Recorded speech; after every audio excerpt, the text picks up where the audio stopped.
Welcome to the Undisputed podcast. I'm your host, Jenny Taft. This podcast is the full show from today's episode of Undisputed from start to finish. They've got a busy slate, so skip Shannon. Let's get to it. Welcome to Undisputed. We are live from Los Angeles. I'm Alex Curry here with Skip Bayless and Shannon Sharpe. Happy Friday, guys. How we doing today? I'm doing good. Your day of reckoning is upon you. My Cowboy season starts now. Heineken. You heard it last night. You need Heineken. You heard it last night, Skip. Wait. Are you back on the bandwagon? I'm on it, Skip. You gave me the feel. Why you care if I celebrate who I celebrate? Every day you have a new pick in the NFC East except the right pick, which is the Dallas Cowboys. And I'm going to win due because I got the right picks. Yeah. All right, guys. We'll get to that crazy Thursday night game between Washington and New York in just a minute. But let's start with the Cowboys. Dallas is looking to avoid an 0-2 hole to start the season as they travel to Los Angeles to take on the Chargers. Now, the Cowboys relied heavily on Dak Prescott in Week 1 as he threw 58 times. So it'll be interesting to see if they feed Ezekiel Elliott more. So, Shannon, who wins, Dallas or L.A.? Skip, I always felt this was going to be a very challenging ball game before I thought they were going to be without their two best pass rushers, arguably their best defensive player, DeMarcus Lawrence. And now the one thing that we've seen from the Cowboys is that they don't do a great job of generating pressure, Skip. Yeah, they force turnovers, but none of the turnovers came at the hand of Tom Brady where they punched the ball out or something like that. It was a turnover because of pressure. Even though, give them credit, they got the 4 takeaways. But I've always felt this was going to be a very difficult game. Now you lose Lyle Collins, and you're facing a premier pass rusher in Joey Bosa. And so with that being said, I'm sure they would like to get Zeke involved, but Skip, we're going to talk about this later. They transitioned away from that. You don't pay a guy $40 million and say, we want you to hand the ball off 30 times. You do that because you expect him to be able to throw the ball, spread the ball around the field. And when I look at Rashawn Slater, who did an unbelievable job last week against Chase Young, Balaga. Now, he's been nicked up a little bit. It's going to be interesting to see if he can go. But if they got those two bookends, they should be set. Because now, with no D-Law, with no Randy Gregory, possibly no Randy Gregory, we don't know yet. They haven't totally... I would pretty much say no Randy Gregory. Oh, man. Yeah. You say that. Look, you all down. I'm sorry. Tell me when it's my turn. It's not your turn yet. Skip, look, I think this is going to be a very high-scoring game because it seems to me that's all Dallas is in. It's very high-scoring games. Dak's throwing the football around. And so with that being said, I'm going to take the Chargers to win a very close ball game, seemingly maybe like the game we saw last night, a walk-off field goal to win it. I'm going to take the Chargers 34-31. I think there'll be a lot of points scored in this ball game, but I'm going to take the Chargers in a very close ball game and a walk-off 34-31. Wow, you're going to give us a walk-off loss. That's pretty good, right? I mean, y'all in the moral Would that be another moral victory? That means we'd be 2-0 in the moral victory column? Yes, unfortunately, there is not a column for those. That is big of you. I'm going to remind our viewing audience that a couple of days this week, earlier this week, the Hall of Famer across from me, Mr. Shannon Sharpe, said, you guys... Cowboys will probably win that game at Chargers. You said that a couple times on the show. And now we get to D-Day, Friday, reckoning day for Shannon Sharpe, and he has now flipped it around to Chargers will win on a walk-off field goal. Well, I didn't know you was going to be without Gregory, without D-Law. Okay. All right, now it is my turn. I'm about to tell you why I believe my team will win this game. Okay. I believe my season will start Sunday at SoFi Stadium. It will be so fine for us. It is the Super Bowl site coming up next February. Enjoy it because you won't be back. And who knows? I'm not going to go that far, but who knows? Crazier things have happened. Nothing that crazy has ever happened. And I'm going to remind you that everybody who is lost on my team right now will be found by midseason. I think even DeMarcus Lawrence will be back sometime midseason. He did have to have some surgery yesterday on his little toe, which got fractured. I just believe in 8 weeks or so he will return. Little toes, woo.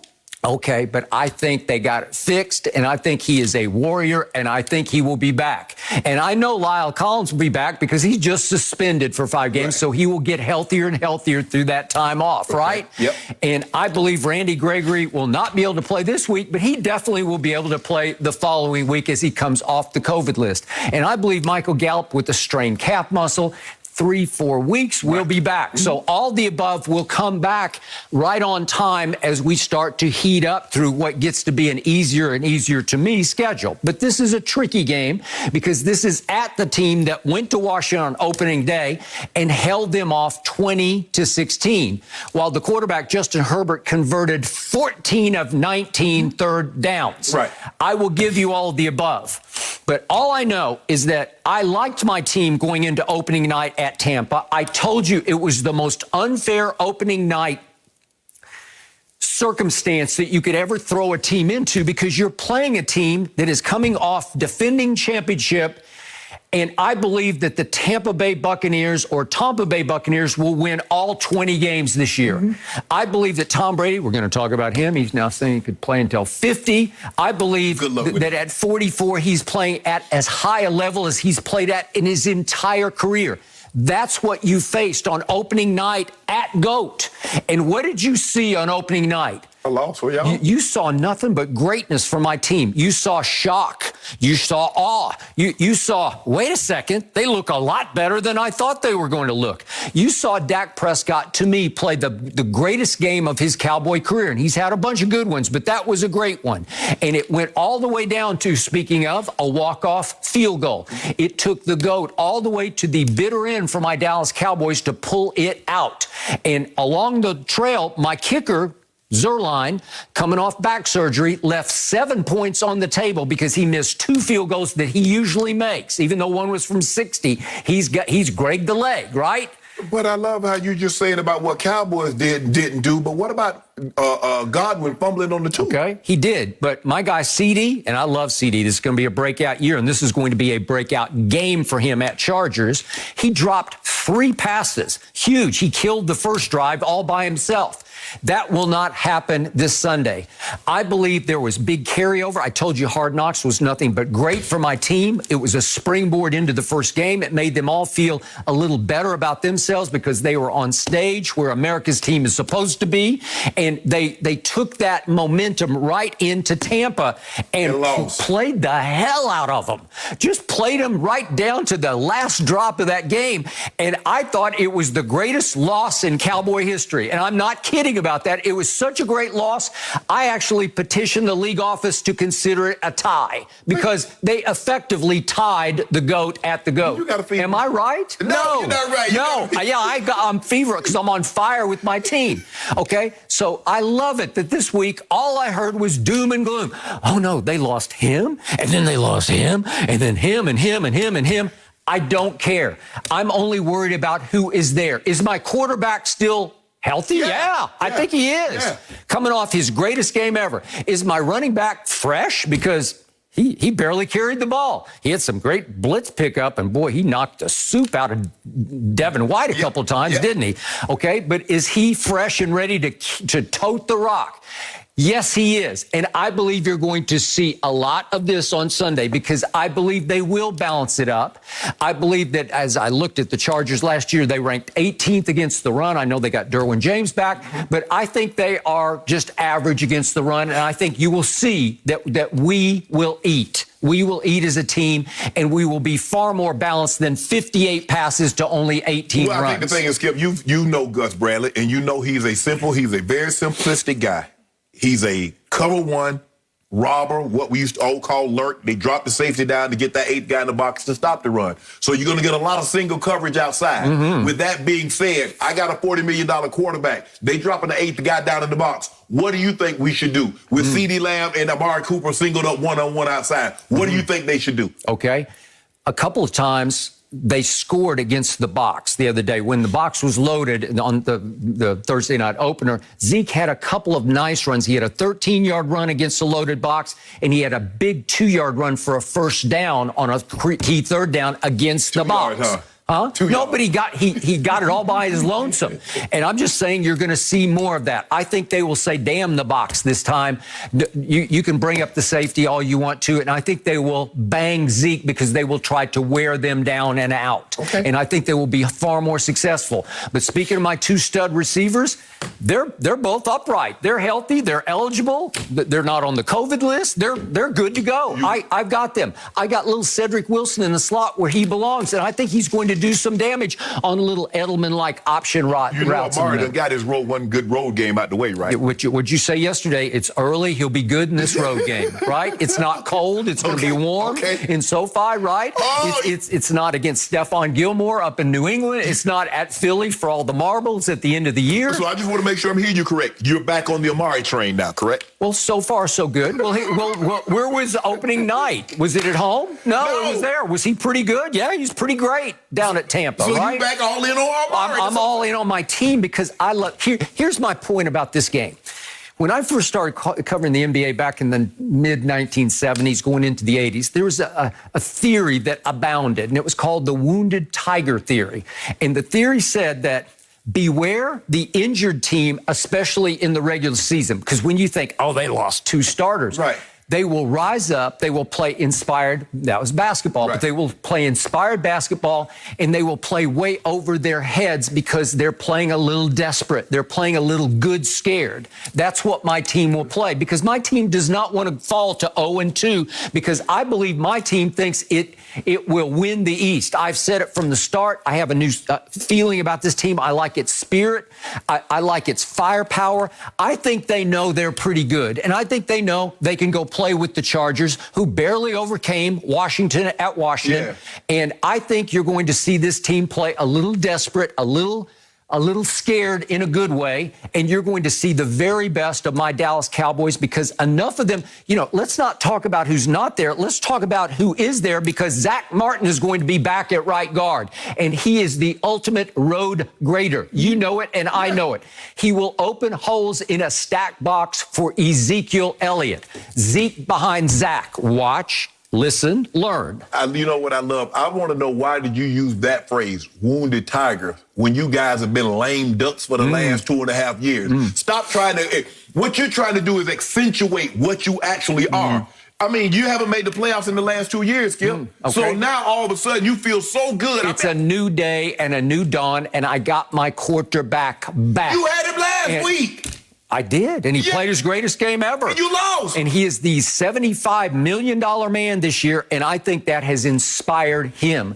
I think he is on a new mission to say, I can live up. It's time to break through. And by the way, I called him out earlier this week. He has lost now his last 6 road games. Okay. It's time to stop the trend. He is now 6-13 in his last 19 road games. Okay. It's time to reverse that curse.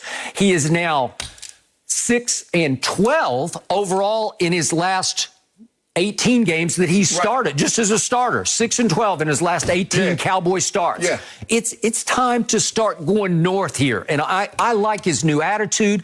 I like his new composure. I like the peace that he exudes. His attitude looks the same to me. It looks like he's the same type of guy. But you said they're on a new mission. But they started the new mission just like they did all the old missions, with an L. And somehow you returned that because he threw for 400-plus yards, and they looked good, but they lost. Did they not play the best team by far on their schedule in the opener? No, we don't know if that's... I do. I know that. I'm already, one of us goes out on the limb on this show, and I went way to the very tip end of the limb, and I said they are going to go 20-0 with the Bucs. With that being said, just because the Cowboys played the best team, that doesn't mean they're not allowed to beat them. Basically what you're saying is because Tampa is so good, it's no harm in losing them. Yes, it is. It is a shame that you lost this game. You can beat the Buccaneers. There's no law in the NFL that says, you know what, whomever we think the best team is, you shouldn't be allowed to beat them. Is that what you're going with that?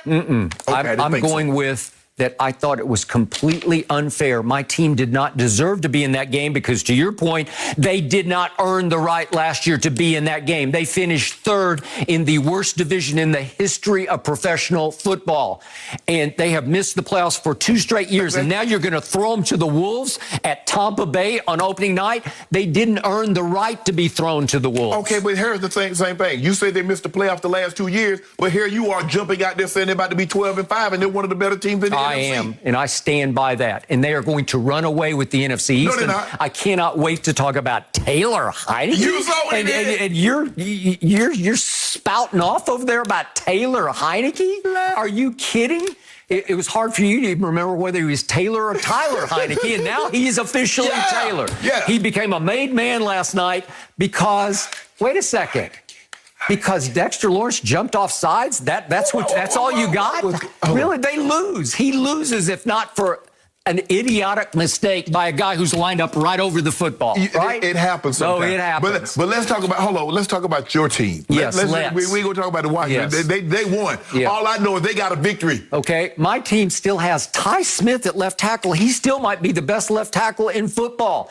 And I believe that Connor McGovern, who had a great game at right guard and plays with Zach Martin, I think they might just slide him over to center where he played at Penn State. Let's get Tyler Biadasz on the bench for a while, let him cool out and grow up a little bit. The man just got there. Okay, well, he did. Well, he was the weak link, and Vita Vea was just, You make it seem like it's a shame that he got beat by Vita Vea. Well, a lot of guys going to get beat by Vita Vea. Okay, and I still have my 2 tight ends. You hate one of them because he can't block. Blake Jarwin, as I've called him Shannon Jarwin, so maybe he's taken after you because you weren't the greatest blocker, right? I know. Okay. I was never like that. Okay. That's what you should call him, Tim Tebow. That's a Tebow block. Okay, all right, I'll give you all that, but he can still catch it in ways Tim Tebow never dreamed of catching the football. And Dalton Schultz is pretty quietly, he's kind of sneaky good, isn't he? Yeah, all those guys are still, they're eligible to play on Sunday. Yeah. And then on defense, the harder I looked at what happened last Thursday night, the more I said, Micah Parsons was the best player on my defense, including D-Law or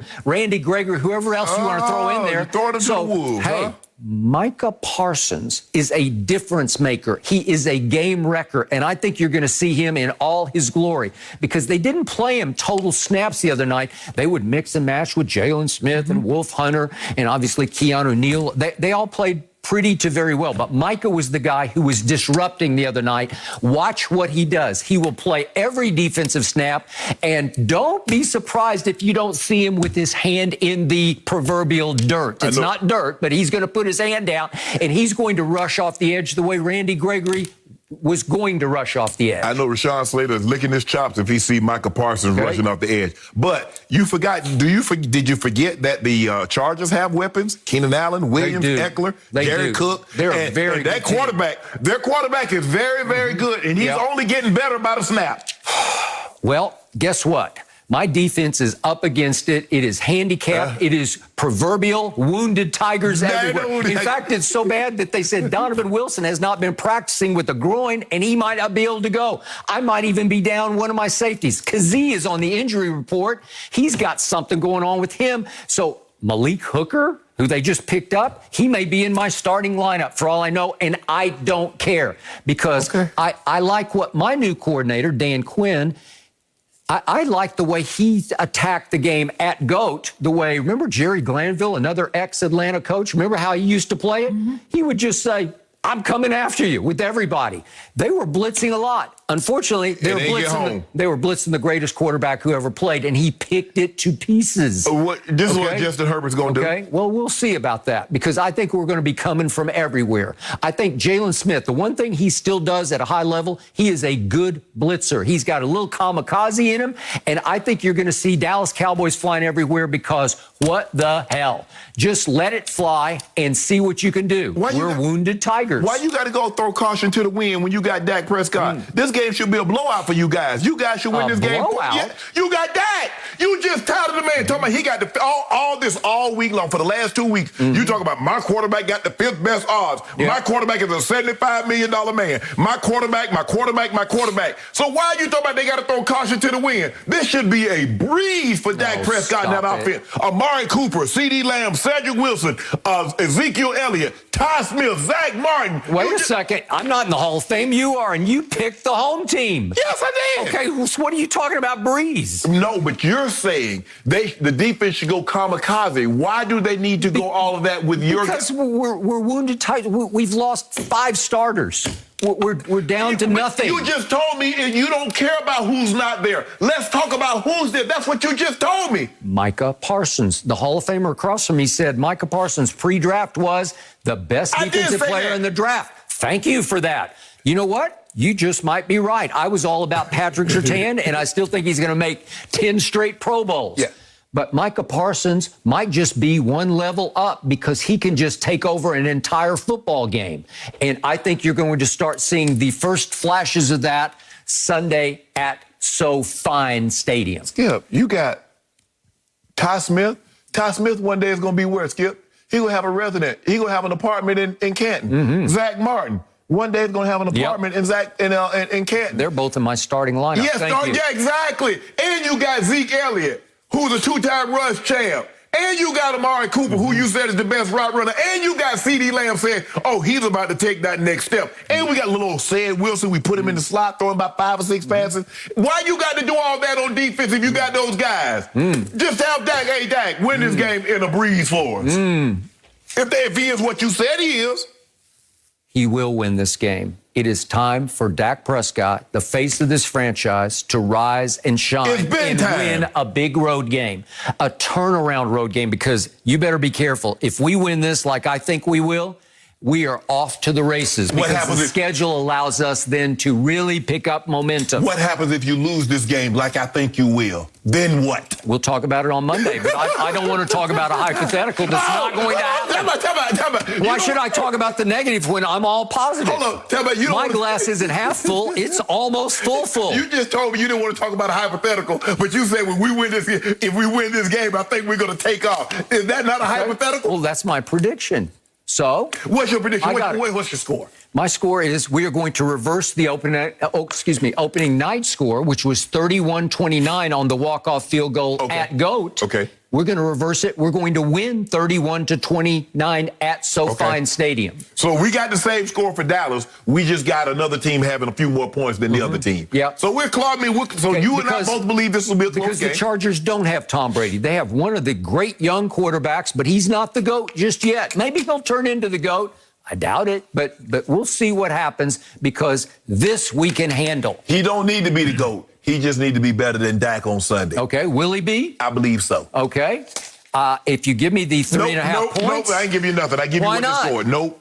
Well, wait a second. I at least deserve the 3.5. First of all, my quarterback makes a measly little $5 million a year. Yep. Your quarterback makes $75 million. Okay, so one case, give me 3.5 points. No. Put your due where your mouth is. You don't have any guts because you know. Straight up. No, straight up. I got 3.5. No, you don't. Going once. Twice. Gone. No guts, no glory from the Hall of Famer. He does not have the courage of his convictions. We would do it like I'm the underdog. I'm the hopeless underdog here. I at least deserve 3.5 points. Well, we go treat In fact, I'm going to do you one favor. I'll take 3 period points. Nope. 3 points right now for just one case. You can start to climb back into the case race. Well, you know what? How about this? We do it like we do at the car shows. Artie, Barrett Jackson, and Meekum. We'll talk about this off air. We didn't come to a conclusion when it was on the block, so we'll just move to the side and we'll work out something between you and I. Somebody's afraid of my Dallas Cowboys. No mercy. Washington got a 30-29 victory last night over division rival New York, and new quarterback Taylor Heineke stole the show. Heineke threw for 336 yards and 2 touchdowns before the football team won the game on a last-second field goal.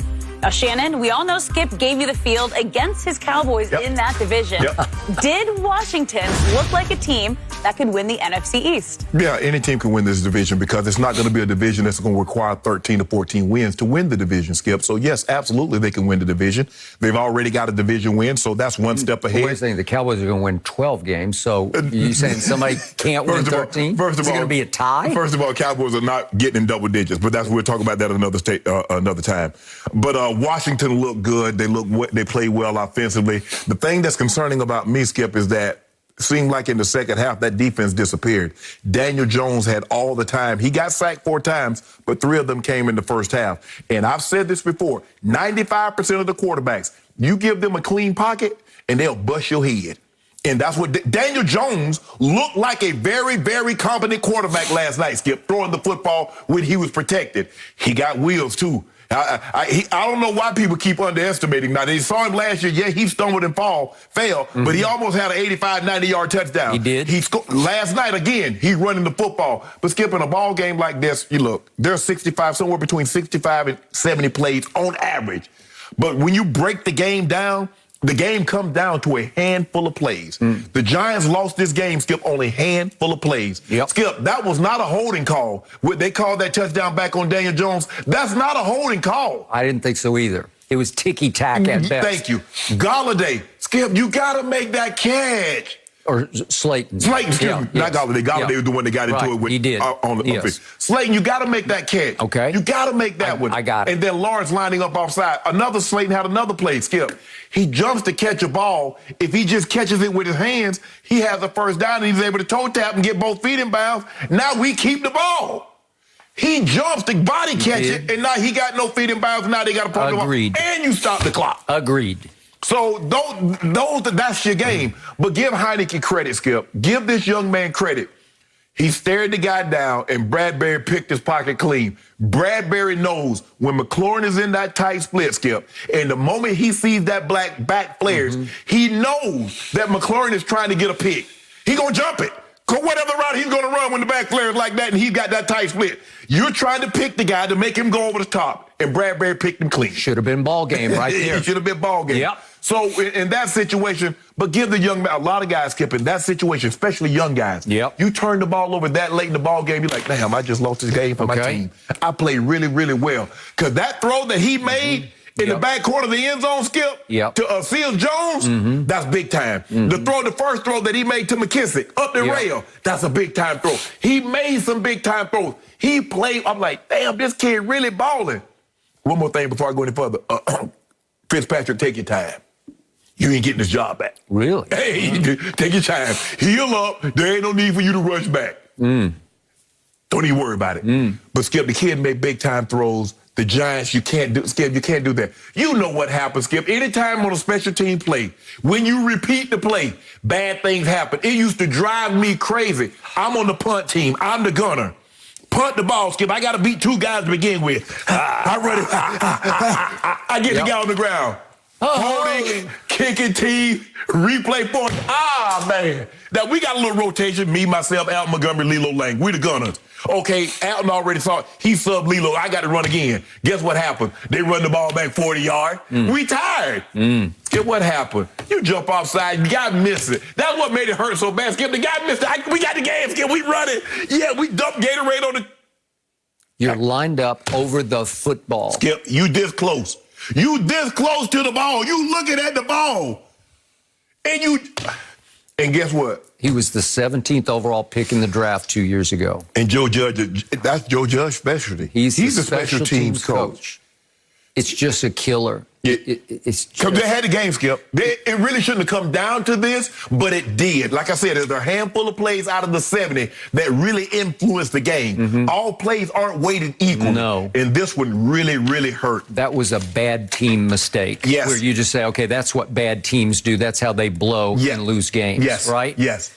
Okay. I'm going to address Daniel Jones first, and then I'm going to get to your new man, Tyler Heineke, right? Heineke. I need a Heineken after all that.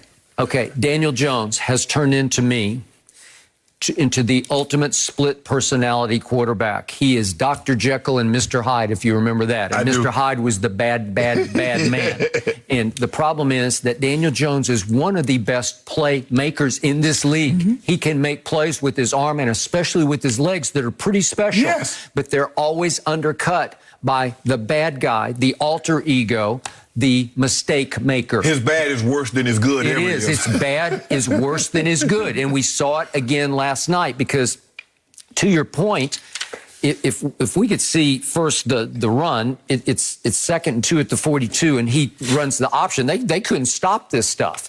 And you talked about the ticky-tack hold, but this is off to the right. This man is 6 feet 5 inches tall. And he's pulling away from people. He's pulling away, and he ran a 4.8 40 at the combine, and it looked like he was running 4.5-ish. That ain't 4.8. That is not 4.8. This looked like easy 4.5 speed, right? Yes. Because 26 he's not going to get there. That's Landon Collins. He ain't gaining no ground. Okay. And obviously, the board gets called for this sort of running hold, come on, give me a little break there. But it took a lot of wind out of their sails because they were sailing along at that point. But then the throw he made to Slayton for the touchdown it's a beautiful throw. I mean, it just, I don't know how. It's one of those big-time quarterback throws where you say, well, this is just too good. He's got a big, nice arm, and he just laid it right. I mean, that's like big-time good, right? Yep. But then, the rest of the story because bad stuff is going to happen. So, to me, if we could go to here's bad Daniel Jones to me. So they get the pick, right, and now they got the ball right with 2:22 left. Right. And they go Saquon, and they're just trying to run, and he can't get loose. Right. He doesn't look right yet. Skip, the knee might be healthy, but he doesn't have confidence. No, he doesn't have any because confidence. he's not running with the same Saquon. Yeah, I agree. And then, well, yeah, let's just look at this last throw that Daniel Jones made, because this is the one to win the game. It's 3rd and 7 at the 17. Right. And you have to. Look, he throws it behind Little Shepard, because this is for the game, right? If you catch it, you're going to kill the clock and have a walk-off field goal, right? And that gave Taylor Heineke another shot because he threw it behind, right? And even if he doesn't get a first down, Skip, I'm gonna say, Joe, okay, what are we going to do? Are we going to kick the field goal, or are we going to go for it 4th and a foot? Okay, but it was going to be close to the first down. Yes, very absolutely, close. absolutely. Okay, now let's go back to the play in question, the throw to Slayton that you said he should have caught. Yeah, you got to catch that. Okay, to me, when he breaks that open, they had the ESPN stats and information stat where he was 13 yards free. It was the most open a receiver's been in X number of years. Because Cooper Kupp had the record, he was like 11.8 against the Bears. And you just don't see this happen very often, where he just breaks scot-free. And again, this is the one where, what did we see Derek Carr do on the last play of the game against the Ravens? Just kind of throw it up in the air, just let him go get it. Just throw just kind of a puffball out there, just where he can say, okay, I got this. You could even have him turn around backwards and catch it. Yeah, Skip. I mean, sometimes you try to be too perfect. Yes. And this is not a situation where you needed to be perfect. Because it wasn't the easiest catch, but as to your point, do you have to make? Yes, you got to. If you have, should you leave your feet if you have to? Yes. He just Skip. He thought it was going to come over here, and it was slightly over here. If you look, it hit his right hand. Yeah. And so that tells me that he was thinking it was going to be here, and it hit his right. But you got to make that. Okay. Because the DB did just what Marlon Humphreys did. He know he's beat Skip. He gave it up. But that's not the DB's fault. They're playing quarter. Landon Collins, that's you. Stop being nosy. You go gobbling the tight end. If you run this back again, watch what he does. He jumps the tight end. The corner's playing outside leverage. He's like, oh, we got this. I'm sitting pretty. Watch what the corner does. He opens up. And look at Collins. He's down here on the tight end. He turned his head. Yep. Okay, so the Giants should have won this football game, and they fell instead to 0-2 because they're not a very good team. Right. So I'm dismissing them in the NFC Bad race. teams find ways to lose. Okay, they do. Now back to your man, Taylor Heineke. He had his moments, Heineke. He also had some bad moments, because I'm not even going to show the video of it, but to start the game, he throws a ball that nearly got picked, and then he takes a ridiculous sack that loses 18 yards. Yeah. So he got off to a really stumbling start. Yep. And he was not always very accurate, because QBR, I thought they had it right last night. His QBR was only 36. That's really low on scale 0. There ain't no way his quarterback, his QBR should have been 36. Daniel Jones had a 69. 69 to 36. Skip, hold on. Interesting. Did you see Daniel Jones? Daniel Jones was 22 of 32, 249, and he had 9 for 94. How is that a 60-plus quarterback rating, Skip? Well, he threw the late pick, and that hurt. No, I'm talking about Daniel Jones. How is his a 60? It's got to be at least 70-something, right? Okay. All right. I'll buy that. Yeah. Okay. I might give you a touch higher on Taylor Heineke. Yes. But still, I thought Daniel Jones outplayed him. Okay. So here's my issue with Taylor Heineke. As I really locked in on him, and he caught me by surprise against the Bucs in the playoff game, so I wasn't even sure what he was. But last night, I'm zeroing in, and I'm saying, he's listed at 6'1". He ain't no 6'1". I'm not sure he's 6 feet tall. They said he has beefed up a little bit so he can take more punishment. Right. He's listed at 210. I don't know that he weighs quite that much, but 205-ish maybe. That's still not a lot of weight. Okay, it's still not a lot of weight for a quarterback.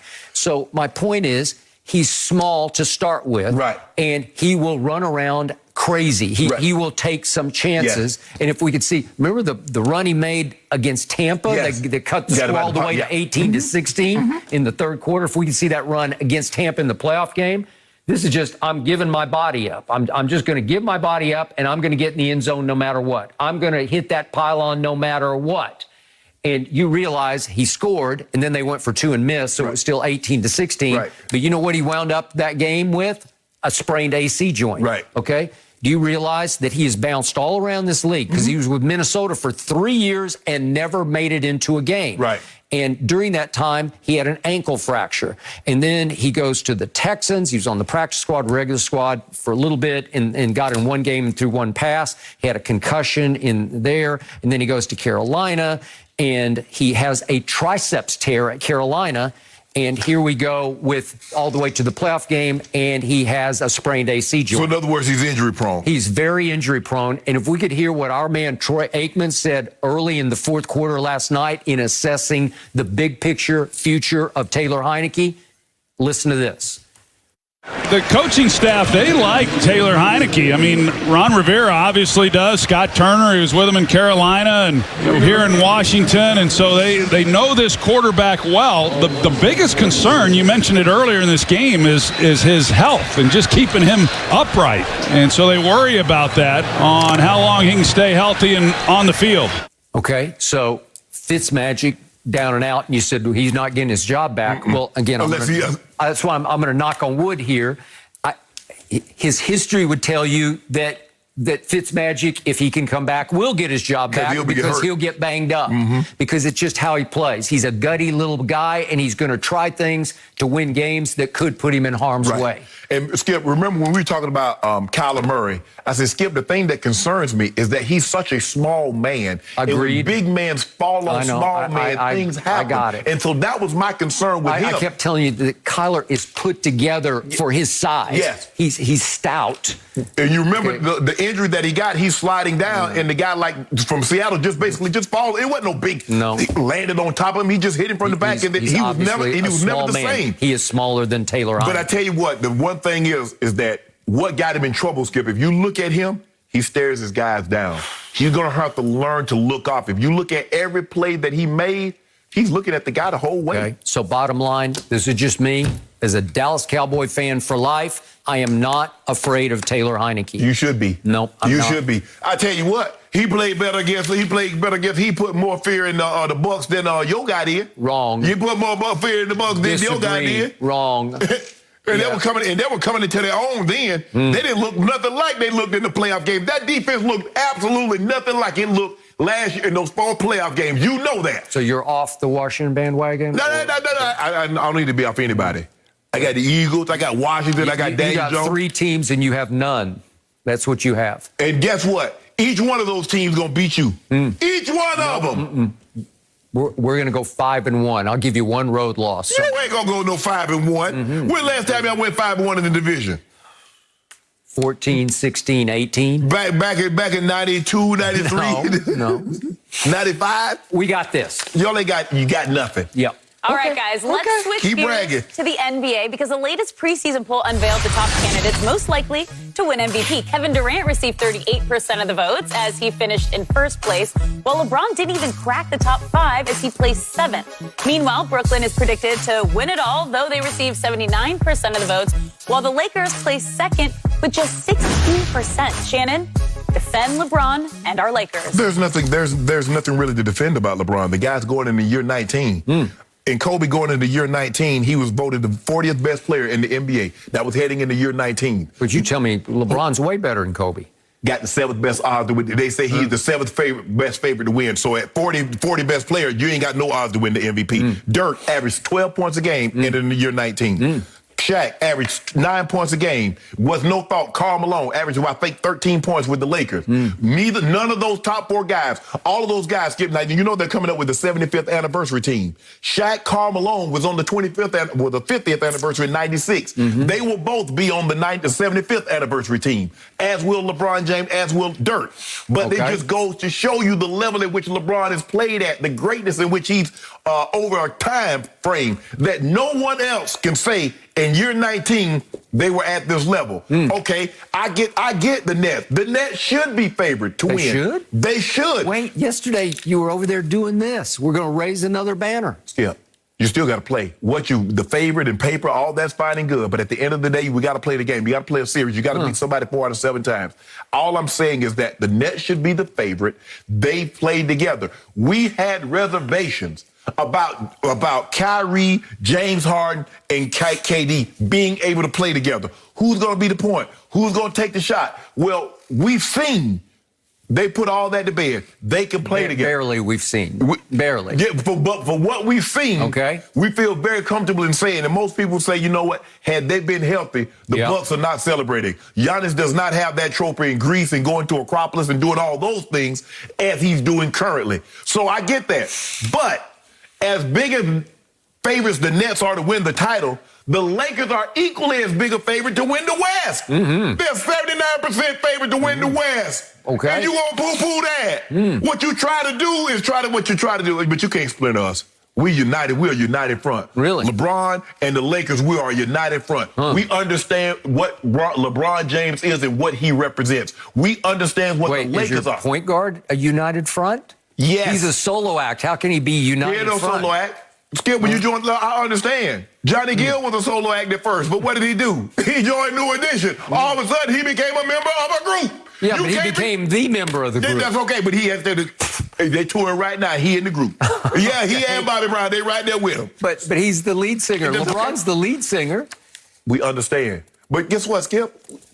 We can let him sing and sing. We sing. They say everybody can. We let everybody have the mic a little bit. LeBron needs backup singers. That's all. Period. No. Some of the best albums. Some of the best albums. Everybody don't always. Hey, Weezy. Hey, he on features. Good album. He got his own thing. He have other people on the feature. So that's the way it works. He's the feature. Hey, still. Okay. He on Ho's album. Okay. Whole feature Weezy. You get what I'm going. I got it. But your day coming.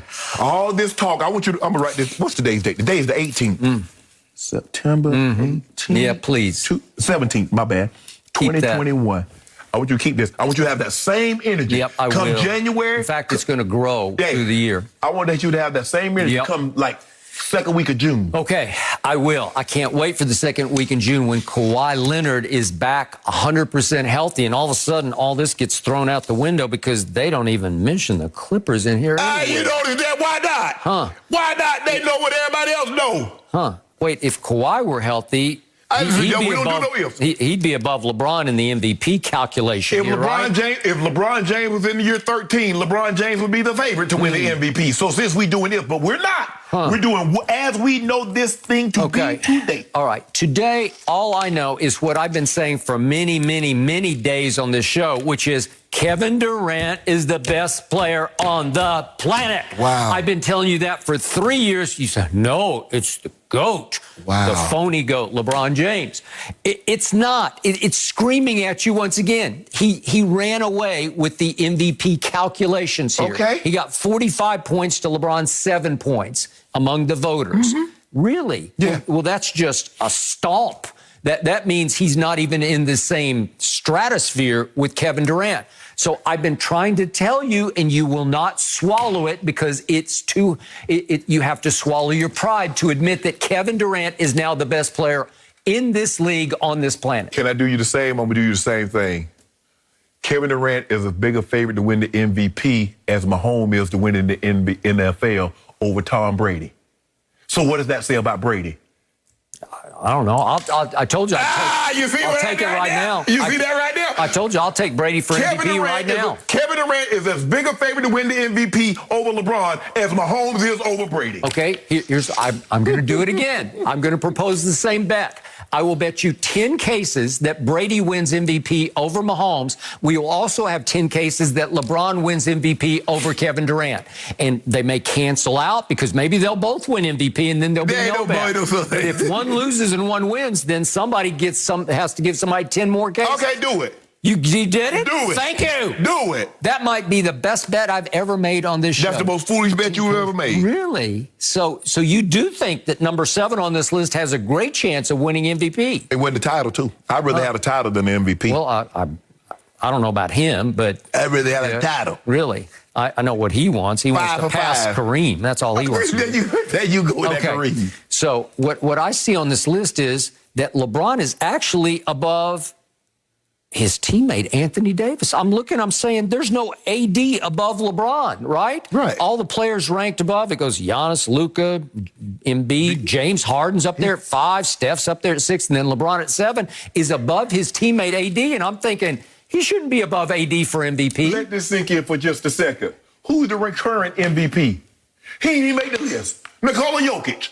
He's the reigning current MVP, and he ain't make the list. A guy in year 19 has better. They think he has a better chance to win the MVP than Nikola Jokic, who currently has the trophy. Okay. Stop playing. And I'll say it again. Kawhi should be on this list. He should be. Kawhi should be rehabbing. Now, hopefully, that's what he's doing. He should be ranked above LeBron. How? If he were halfway healthy, he would be ranked above LeBron. Skip, he not winning an MVP. That's not in his makeup. He don't play enough games. You can't give a guy, and that's the thing that I have about Kevin Durant. Now, you look at Kevin Durant. How many games did he play last year? 35. He missed the entire season the year before. So the question is, a lot of those guys, Joel Embiid, what's his history tell you? Injury. James Harden, last year, he missed some time. Now, James Harden is normally durable. So I'm going to say last year was an anomaly season. But Kevin Durant has not had an anomaly season. He missed those 35 games. And the year before that, Skip, he was with an Achilles injury. So the question is, those guys that's on the Steph, now, don't make it seem like Steph been playing 82 his whole career now, okay? You remember the year before, he missed all but 3-4 games. So don't do that, Skip Bayless. My guy. You remember that song by Elton Jones? I'm still standing. Yeah, at the end of the day, he still will be. Are you willing to admit right here, right now, that Kevin Durant is now the best player on the planet? It is screaming at you. It is hitting you right between the eyes that I have been right low these many days, and you will not give it up. I admit nothing. Will you admit that Kevin Durant is better than Giannis, your new flame over there? Skip, but here's the thing about Giannis. Giannis basically is a smaller version of Shaq. Shaq was having numbers where he was at 28, 13, 20, and we got so used to it. Now Giannis' numbers, Skip, we poo-poo that man numbers. That man is 28 points, 13 rebounds, 4 or 5 assists, and it's like, and on to the next. Shaq was a cold-blooded basketball killer. Did you not see what he did? Oh, stop it. Giannis did. Shaq even acknowledged it on his own page. Say that's the new Superman. He dominated the playoffs just as Shaq did in Shaq's prime. Get a man his credit, Skip. Giannis isn't even the closer for his team. Chris Middleton Shaq wasn't the closer. Kobe was. Both of them were. They took turns. And trust me, when Kobe was 21, 22, and 23, while they were winning 3 straight championships, in the end, that was about Shaquille O'Neal. Let me ask you a question.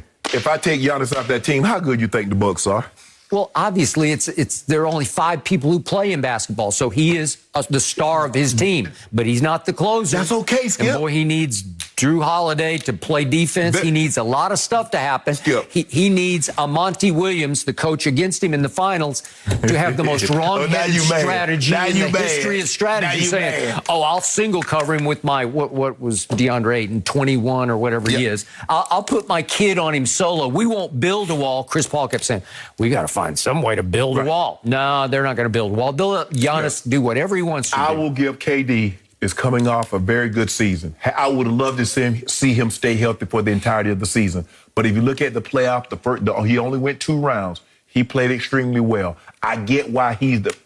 Now, I would have been disappointed if they had Giannis, considering Giannis come off a better postseason because he went further and he beat Kevin Durant. I can see why they have LeBron where he is. That's neither here nor there. But at the end of the day, the thing I love most about sports, you got to play. Okay. All I know is I watched Kevin Durant give you 2 masterpieces against Giannis head-to-head.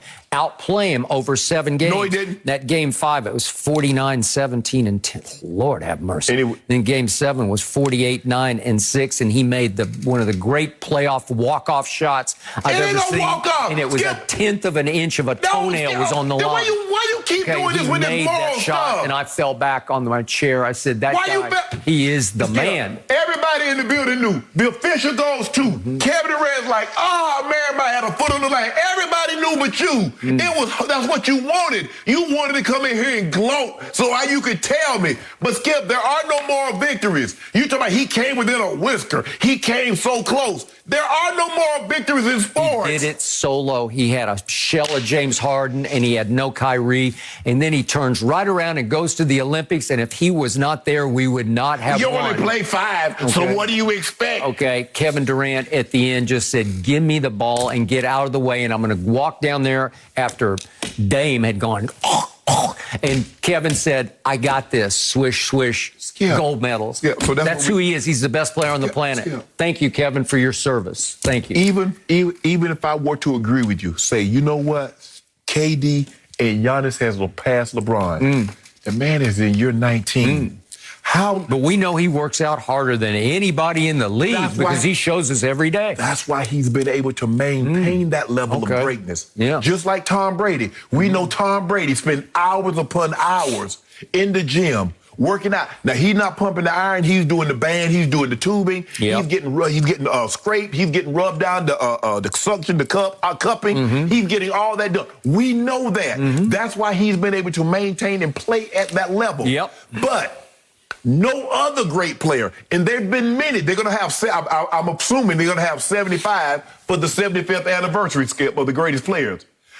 None of the 75 has been that great that long. I defy you to find me one. Name one of the 75 players, and I'll give you any of them, from Russell, Chamberlain, Jordan, Magic, Kareem. Any of them have 19 years. This is 19. Okay, I give you that. But he is not the GOAT, and he is no longer the best player on the planet. End of story. Next question. Go. No mercy. 44-year-old quarterback Tom Brady has shown no sign of slowing down since moving to Tampa Bay, and he discussed his future during a new web series episode with his buddy Rob Gronkowski. Take a listen. Can Tom Brady play until 50 years old? Wow. Seems to be a really hot question lately. Can Tom Brady play till 50? Like 50 years old? Yeah, 50. 50. You're 44, that's 6 more years. I don't find it so difficult. And plus in Florida, it's kind of a retiree state. So I feel like I can play and then just glide into retirement. I think I can. I think it's a yes. You know, there's a little spin to that question.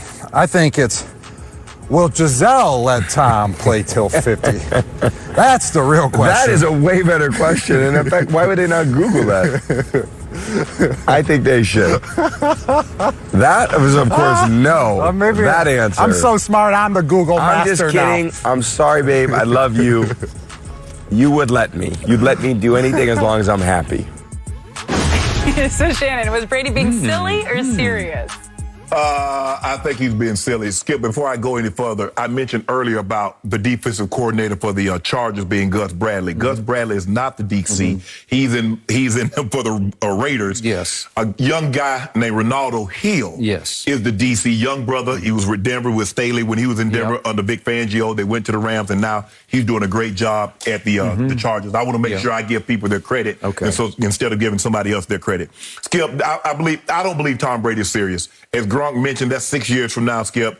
And I get it, the way they protect the quarterback, but I just don't. I've said this before, and I'm going to stick with this, Skip. I believe Tom plays this year and next year. We've been going back and forth, and I thought he was going to be gone at 2016. So I thought 2016 was going to be his last year. 2016, 17, 18, 19, 20, 21. So now we're at 21. Okay. So now I'm going to reassess that, Skip. I'm going to say 2022 will be Tom Brady's last season. He's going to retire at the age of 45, and that will be it. No, I do not believe Tom Brady is going to play until he's 50 years of age. And it's easier to Skip. I mean, he's probably looking at himself right now like, well, damn, I probably could, considering that I didn't get hit last Thursday night. And, I'm feeling pretty good. He probably popped up out of bed, Skip, didn't take any hits. Weird, you and I both know. He got hit twice, sacked none. Okay. They pushed him down. Donovan Wilson pushed him down on that blitz when he hit Gronk with the touchdown. So Skip, maybe a little backside, a little sore, but that's about it. Yeah. Not the normal bumps and bruises that most quarterbacks is going to feel. But Skip, no, I don't believe so. I believe he was like, could he play to 50? He's good like 50. Thinking about it, he's like, nah. And I believe even Giselle's going to draw the line at some point in time, Skip. She's like, hold on, Tommy. We talking about this. You said 2008. And here we are 14 years later. I don't know if I'm going to go another 2. I don't know if I'm going to go another 6 years. So, Skip, I just believe he's been silly.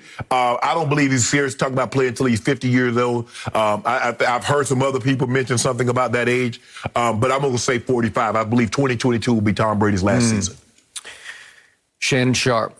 This man has become your worst nightmare. Nah. He is your Freddy Krueger. Nah. He is your Jason. He will not die. He just keeps coming back and coming back and coming back. Yeah. Better and better, stronger and stronger.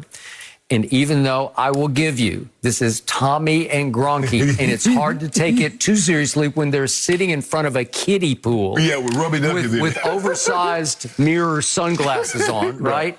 Acting like Dumb and Dumber, like trying to out-dumb each other and just cutting up and acting goofy, silly. I give you all that.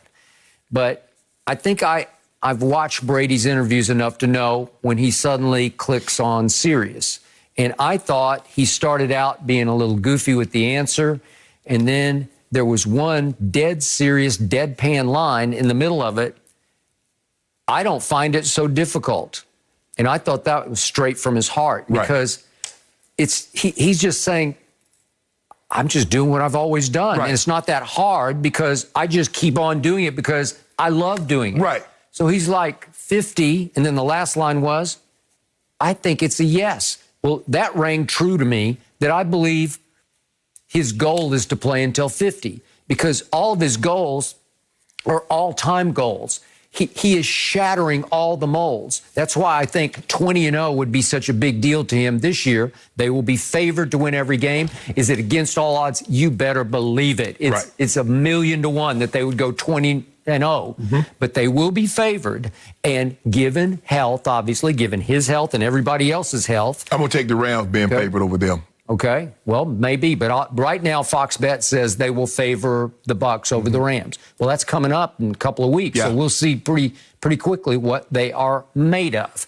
But the point is, he's building monuments. Maybe a 20-0, maybe playing to 50, maybe this, maybe that. All the all-time records, obviously longevity records, will all be his. No. Maybe he could win an 8th or who knows, maybe even a 9th Super Bowl. Could he get to 10 Super Bowls? Well, that's what he's thinking of because, as he said a long time ago, I don't want Montana, I want Jordan. Right. Well, that was when he wanted to get to 6 Super Bowls, and now he's to 7. Right. I just think the thing is, Skip, like I said, I think that when you look at it, you're like, oh, I feel good. But there are going to be some mornings that he's going to get pressured, and he's going to get knocked down, and he's going to get sacked about 2 or 3 remember times. Thursday night at Chicago? I promise you he was sore after that game. And I promise you ask him the next morning, Tom, you believe you can play the 50? He go like, hell nah. I'm just hoping I can play next week.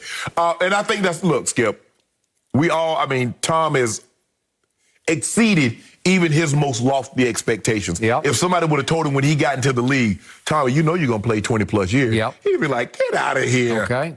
But he's done a great job of taking care of himself, with the exception of that 1 year, Skip. He's had that one injury. That's it. Other than that, Skip, he's really not had an injury that caused him to miss even a week. Although he played last year, according to him, I think you're still a little skeptical. Yeah, I'm a little skeptical. On a torn MCL that he got fixed soon after the parade.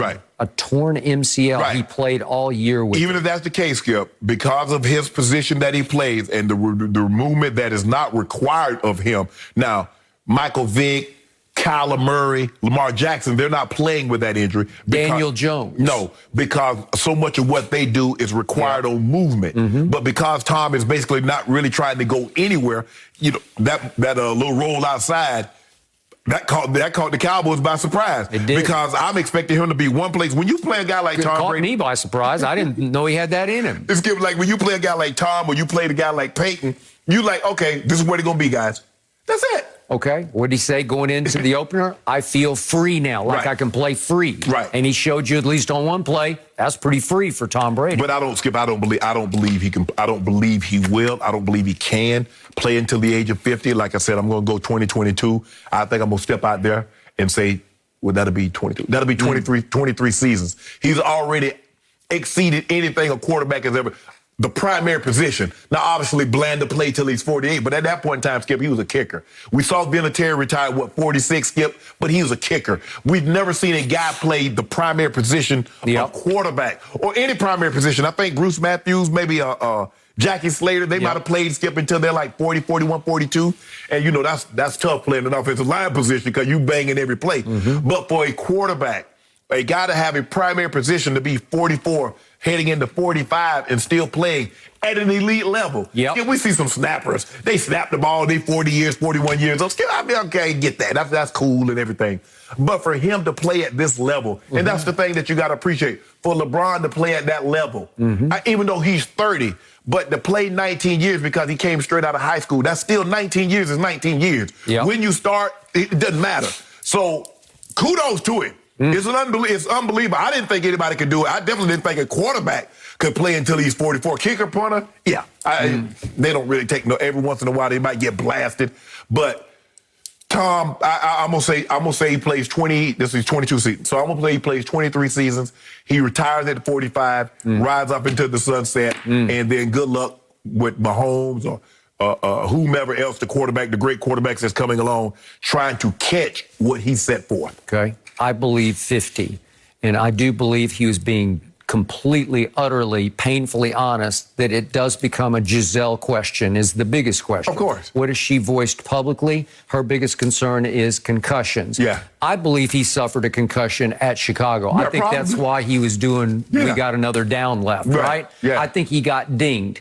I think they swept it under their little carpet down there in Tampa, and I'm not sure even she was aware that he was dinged. Yeah, I'm shocked if every player doesn't have at least one during the season. Okay, it's too. I don't care what position you play. Oh, you get your bail wrong. Okay, but he said at the end, you know, I'm paraphrasing how he said it, but you've told me that you'd do anything to help me stay happy, and this is what makes me happy, and I believe that. Well, she's like, okay, Tommy, what about me being happy? I know you said that you like being happy, but I like being. And plus, Skip, you got to understand, he's got a son now starting to get into the age that he's going to start playing sports, and he's going to want to like, hold on, man, I done missed out on a lot of things. So, you got to weigh that. I got it, but I think he's still obsessed. Oh, there's no question about it. But Skip, most guys will always be obsessed because you're never going to find anything to replace that. No. You can't play enough golf unless you're going to get on a tour and you ain't nobody that good. Can't. There's nothing you can do to replace that. Ask your brother. Yes. Yeah. You can I did all the spin class and do all the competitions. I agree. Nope. Ain't nothing doing that. Nope. And where you going to find your buddies? You ain't got that many buddies, Skip, to go in the locker room every day. Man, what y'all do last night? You see that last night? Nah, it's just... Shannon, 50. 4-5. No mercy. Fans have won nearly $5 million on the Fox Bet Super 6 app, and Terry Bradshaw is putting another $1 million on the line for NFL Week 2. Scan the QR code on the screen, download the app for free, and predict the outcome of 6 NFL games for your shot to win Terry's money. Now, one of those games is Ravens-Chiefs, where Patrick Mahomes faces Lamar Jackson for the 4th time and currently holds a 3-0 edge in their head-to-head matchups. Now, while the games have favored Mahomes, former Chiefs and current Ravens wideout Sammy Watkins said both QBs view it as a rivalry. He went as far to say Lamar needs to win. So, Shannon, who wins on Sunday night? I'm going to take the Chiefs, and I think they win fairly easy, Skip. That revamped offensive line, now it's still coming together, Skip. It's still a work in progress, but they're much better than what they were at the end of the last season. And but I like what I'm saying. Mahomes is only getting better week in, week out. And this is what you know about the Chiefs. Somehow you're going to have to get to the 30 points. You're going to have to steal a possession, which means, you get a turnover and a punt, special team game, you sack Mahomes, you get the ball out, or you throws a pick. You're going to have to steal a possession, or you're going to have to get a touchdown without your offense getting it for you. That's what you're going to have to do, because Mahomes, if you just think, very few people have ever been able to play him head-to-head and beat him because they can score so quick. Skip, you remember that Cleveland just had them last week, and in one play, 75 yards later, it's a 2-point game. And then they get stopped 3 and out. The next thing you know, you're down 4 points. That's how quickly they can score the points. So and the offensive line, Skip, at some point, and I get it, it's old cliche, Skip, you heard it, next man up. But Skip, they only mean that for like one or two positions. You can't say next man, next man, next man, next man, next man, next man, next man. You up. You run out of men. Because Skip, if you were the next man, you had that many next men up, they wouldn't need to be up. They would already be up. You lose Marcus Peters, a guy that's going out there to replace him. He's gone with a torn meniscus, Skip, so he's gone. And your two running backs, they're gone. Your right guard, he's gone. Your left tackle, he's probably out. You take your sorry right tackle and put him at left tackle. Right tackles are less athletic. The right tackles are less athletic than left tackles. Yep. You saw Villanueva move, Skip. How do you think he's going to be a speed rusher on that left side? Now, I get it. Now, Lamar, let me tell you what you're going to face. You're going to face a lot of man coverage. They're going to crowd the line. They're going to make you throw the ball in the tight windows. And I can assure you, they're telling you, look, do not run past him. Because if you run past him, he's going to jump out the window and he's going to be gone. So once you feel like you're getting past him, level off. They're going to make Lamar. Lamar's going to need to run, Skip. They're going to need to run the football for 200-plus yards. Because the running game, it starts and it ends with Lamar Jackson. Yeah, they had some great, now, obviously, they activated Devontae Freeman from the practice squad, Skip. But Lamar's going to have the game of his life. The defense is going to have to play so far above what they're capable of playing and what we saw from them on Monday night. And I'm still afraid that's not going to be enough. Kansas City is legit. They're real. And everybody knows the AFC goes through Arrowhead. So you say this is going to be a walkover, basically. I think I had scored 35-17. I think that's 35-17 says Hall of Famer Shannon Sharpe. Yeah. I see this game very differently than you see it, and I'm a little surprised because you actually played for the Baltimore Ravens, and you have some drops of purple blood in your system somewhere, even though you're mostly orange. You got some purple mixed in there. And you've told me again and again about the mat that they take on the road. Step on that mat, it says play like a Raven. Yeah, they're at home now, though. They're at home. I believe the Ravens will play like Ravens, like Shannon Sharpe Ravens, like Ray Lewis Ravens. I think they will rise up for Lamar and rally around Lamar, who will rise up and play at an even higher level than he played against the Raiders in Las Vegas. And I believe he'll play a clean game. And I'm going to go back to the theory I hit you with on why the Cowboys will win at Chargers, the wounded tiger theory that used to abound in the NBA back in the day. And that theory said that beware the injured team in a regular season game because they will play desperate, they will play inspired, they will play what you call good scared. And I think that's what the Ravens will do on Sunday night at home. It'll be a pride game, and their pride will rise and shine above Patrick Mahomes. Nothing but respect for him. He did get away with one on that 75-yarder. I just thought it was a wing and a prayer. He didn't get away with it. He just flung it. How many times you going to see him do that? How many times you going to see him do that before you come to the realization that ball could have been picked as well as it could have been scored? Every ball that's thrown, it can be picked. But how many times must he do this to convince you that, you know what, man, that's just who he is?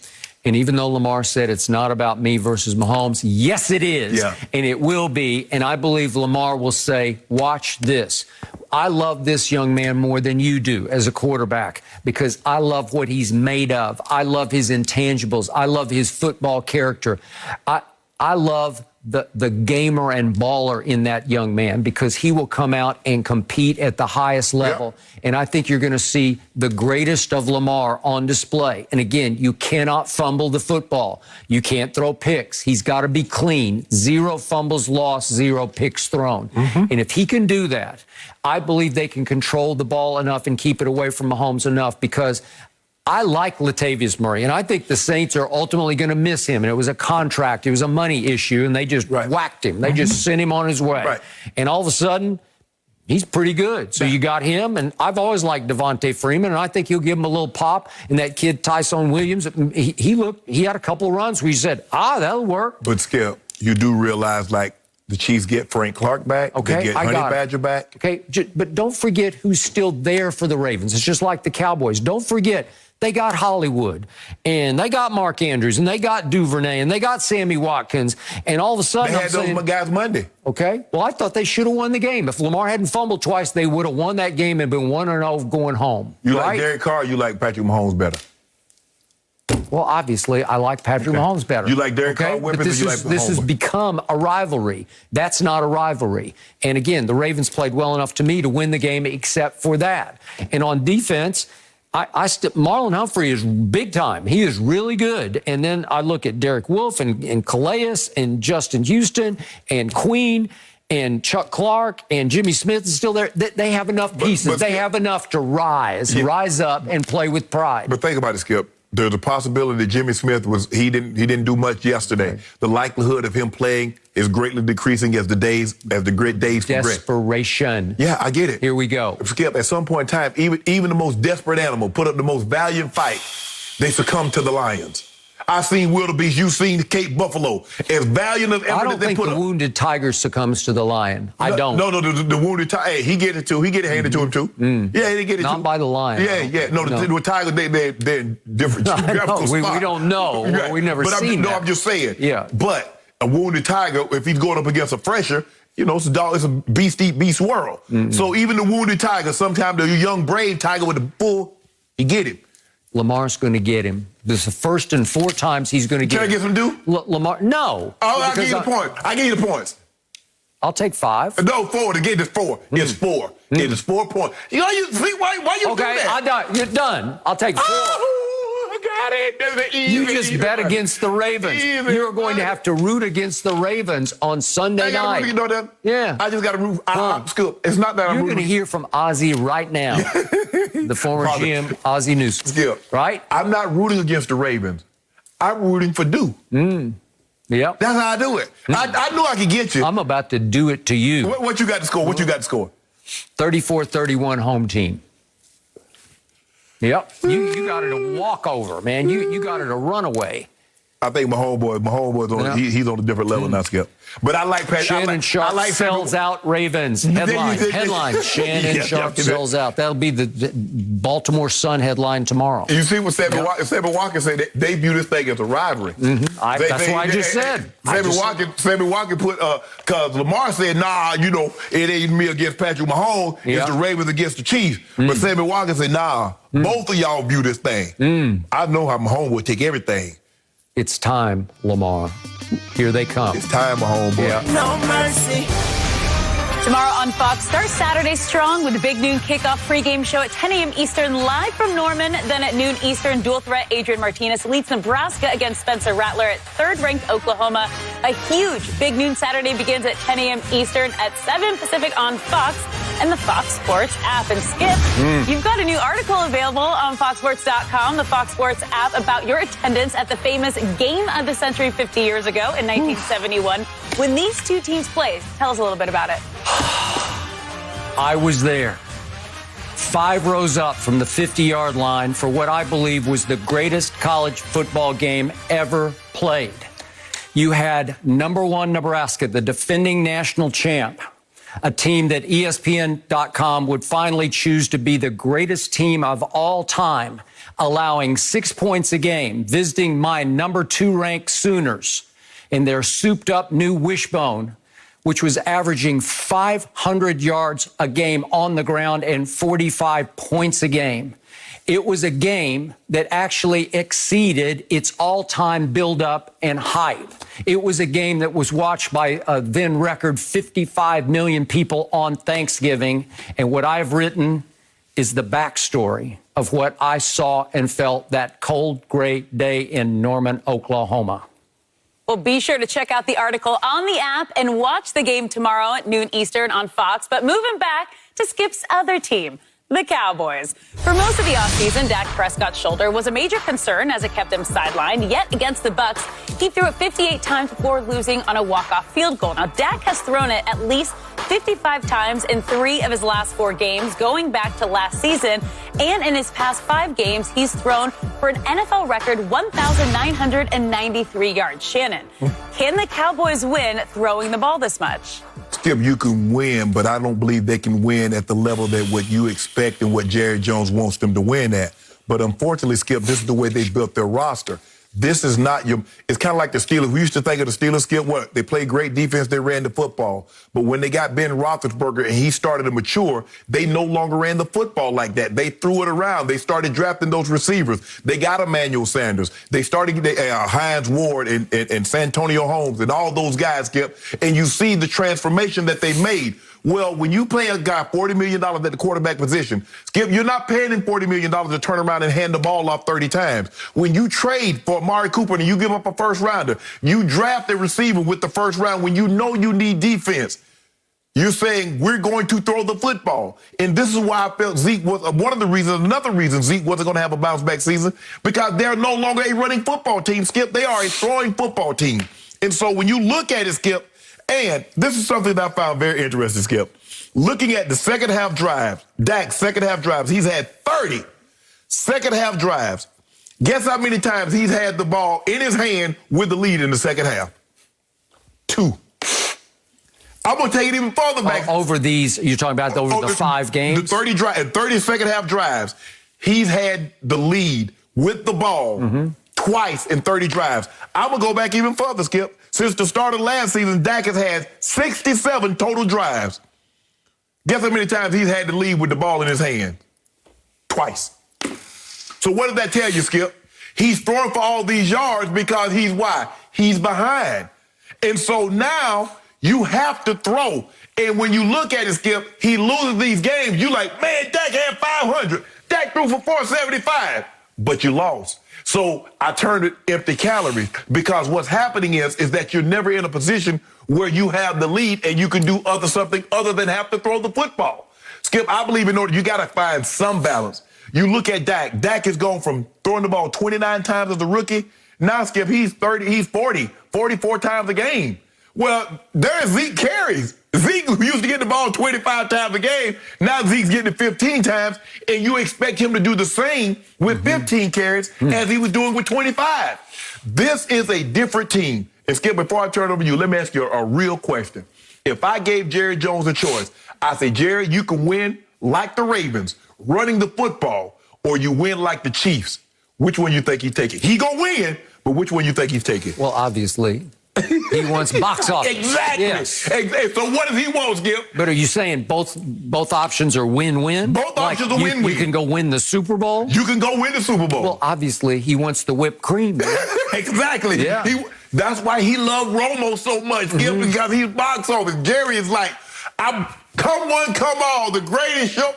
It's the greatest show on turf, not the greatest running game, the greatest running game ever. Hurry, step right up here on the midway. He is the ultimate carnival barker. He is the ringmaster. He wants to sell the Dallas Cowboys. Right. Not literally, though, because you already made that abundantly clear yesterday. As in market the Dallas Cowboys. Said, hey, everybody has a price. Jerry Jones said the Cowboys are for sale. Okay. I do not disagree with anything you just said, but I want to drive home to our viewers the staggering numbers that Dak Prescott has put up over his last 5 games. It's unheard of. It's historic. Yeah. And they were really lucky to win one of those games. Thank you. Really lucky. It took a football miracle. Yes. It took a minor life miracle for them to pull off the watermelon onside kick that they recovered against the worst pass defense in the history of the game. Yes. The Atlanta Falcons last year, to pull off a 40-39 victory at home over said Falcons. Down 29-10, down 39-20. You're kidding. Okay, that's the only dub of the 5 games. Right. So I get it. I'm going to defend my man Dak just on this count. There are very few quarterbacks who, if you just put him in that position and gave him that many attempts, could throw for that many yards. So I'm giving, he will fight you to the death. And he gets deadly accurate when you can call them empty calories, but they're coming from behind. At least they almost make it a game. Well, why are you in that position, Okay, Skip? because you had the ball early. You always tell me, did they get the ball early? Yeah. Exactly. And you didn't do anything with it. Okay, so obviously Dak said this week, we got to start faster. They started pretty fast at GOAT on Thursday night. So I saw a new Cowboys spirit, a new direction, a new feel, except when I looked at the final numbers and I said 58 pass attempts, to only 18 runs. 58 to 18. Thank you. I will never forget having Drew Brees on our show in our inaugural season here on Undisputed at Houston at the Super Bowl. And he said, look, the year we broke through and finally won a Super Bowl, what was that, 2009? Yeah, 2009. He said, we bounced it up. We were actually, by the end of the regular season, we were 50-50 run pass. Okay, well, maybe you don't have to go to 50-50 in this day and age when everybody's throwing a little more, except the Ravens. But the point is, you at least need to be 55-45. Or 60-40, Skip. You can't be 80-20. You can't be 90-10. Okay. And yet, what did Kellen Moore divulge? Because I think he was trying to defend himself as the play caller. Like he didn't call any runs. I called him. He said, I called 28 runs, and Dak checked out or audibled out of 12 of them. Well, I'm here to tell you, I want to be on record with this. That is a scary stat because Dak and Zeke are besties. At least for now. But trust me, at some point, behind the scenes or maybe in public, Ezekiel Elliott is going to express some dissatisfaction with that because his best friend is saying, no, I'm going to throw it, right? You know why he's going to express dissatisfaction? Because the fans and the Dallas media is beating him up because they say what's wrong? Okay. See, they're not looking, Skip, they're not looking at it like, hey, I had me some runs lined up. But Dak audible to what he thought was a better play. And the one opportunity that he got, Skip, they said, well, the old Zeke would have done this. And so it's Cowboy fans and the media that if this, and I don't believe it will, Skip, but I'm just saying, just for the sake of argument, because you broached the subject, that would be the reasons why. Because he knows Dak is going to have his best interest, but at the time, the best interest for us is to throw the football against said front. Okay. So they ran 76 plays at GOAT. I said it to open the show. I'm going to pound my fist on the table and say it again. You have to balance it up at Chargers. Justin Herbert is too good. He will slay you. He will pick you to pieces because you basically, you're wounded on defense. You're down too many starters. You got too many kids playing. So you have to control the clock. Bill Parcells said before that Giants-Buffalo Super Bowl against the K-Gun offense, shorten the game. It's easy. You just shorten the game. If you hang on to the football, you can dink and dack some. You can do that. But you have to control it and drive it. And then obviously when you get to 3rd and goal at the 2-yard line after a 76-yard drive, Zeke's got to make that play. That's just me. You know, you said Blake Jarwin missed the block. I got it. But if you get Zeke one-on-one on the perimeter with a practice squad, bounce around, backup safety, he's just got to make the play and get it in the end zone. And I believe it's time for him to make one of those plays. But here's the thing, Skip, it's all about rhythm also. We ask the quarterback to make throws, but they're in the rhythm when they make those throws. You're asking Zeke after block, hey, Zeke, we need you to be the old Zeke. We need you to stiff arm this guy, make this guy miss, and get the ball into the end zone. Zeke, like, man, I hadn't catched the ball but like 4 times, 5 times up until that point. I need to gain a rhythm. Okay, so I would love to see 46 passes and 30 runs. I would love to see that. I don't know if Kellen Moore has that in him.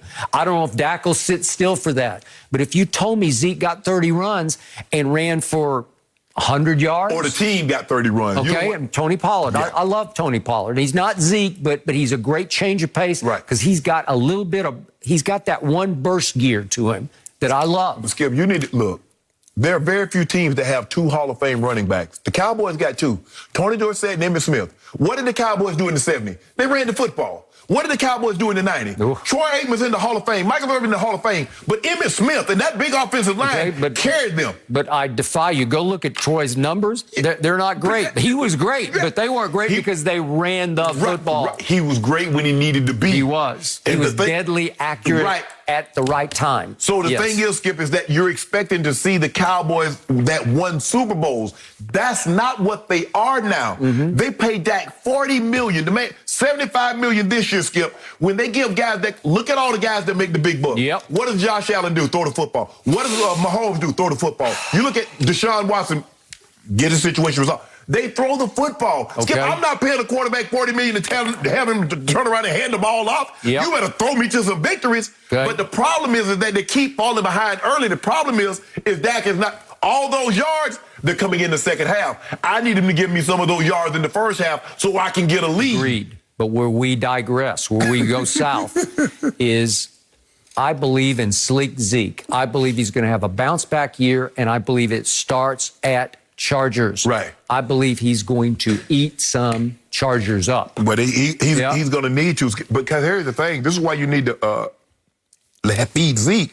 Is because you're going to be down your two best pass rushers and probably another defensive back. So the last thing you need them to be on the field, the flip side, where you're going 3 and out, and Justin Herbert gets crack after crack after crack after you. You would prefer to have 70, 80 snaps as opposed to them having 70, 80 snaps. Okay. But Dak is going to have to do a better job, Skip, in the first half. I understand the numbers look good, but look how many of those numbers come in the second half. Skip, the last time they had a lead with the ball was the Rams. That's opening day last year. That's the Giants. Yep. Mm-hmm. That's 2 times in 67 drives in which Dak has been on the field that they've had the lead and the ball. Okay?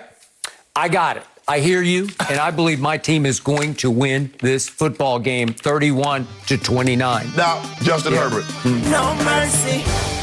Well, Daniel Jones got social media buzzing with his legs last night, even drawing comparison to our friend as, quote, Vanilla Vick was trending after his long touchdown run got called back due to a penalty. We are now joined by Fox Sports NFL analyst Michael Vick. Were you offended that Daniel Jones was compared to you? Offended? Absolutely not. That only enhances my legacy. Appreciate it, Daniel Jones. Thank you, Daniel Jones. But for him, man, anytime I see a quarterback break outside of the pocket, especially on a zone run, a guy like Daniel Jones, where you don't expect to see that, and that was shocking to everybody. But he did it last year, showed that he had some wheels. If he do more running than throwing, he might stick around for a longer period of time in the National Football League. But shout out to Daniel Jones. It was an amazing run, and I hope to see more of that out of him throughout the rest of the season. Okay, Michael, go bigger picture now, because my partner across the table and I go back and forth. I got the Cowboys. He's got the field in the NFC East. You got your Eagles. You got Washington last night. You even have Daniel Jones. Right now, who is the best team that you have seen so far in the NFC East? Right now, I got to go with the Philadelphia Eagles. Ooh. And, I'm not being biased and just telling the truth. They went into Atlanta last week and they took care of business against the Falcons. I didn't think they would beat them by that big of a margin, but they did.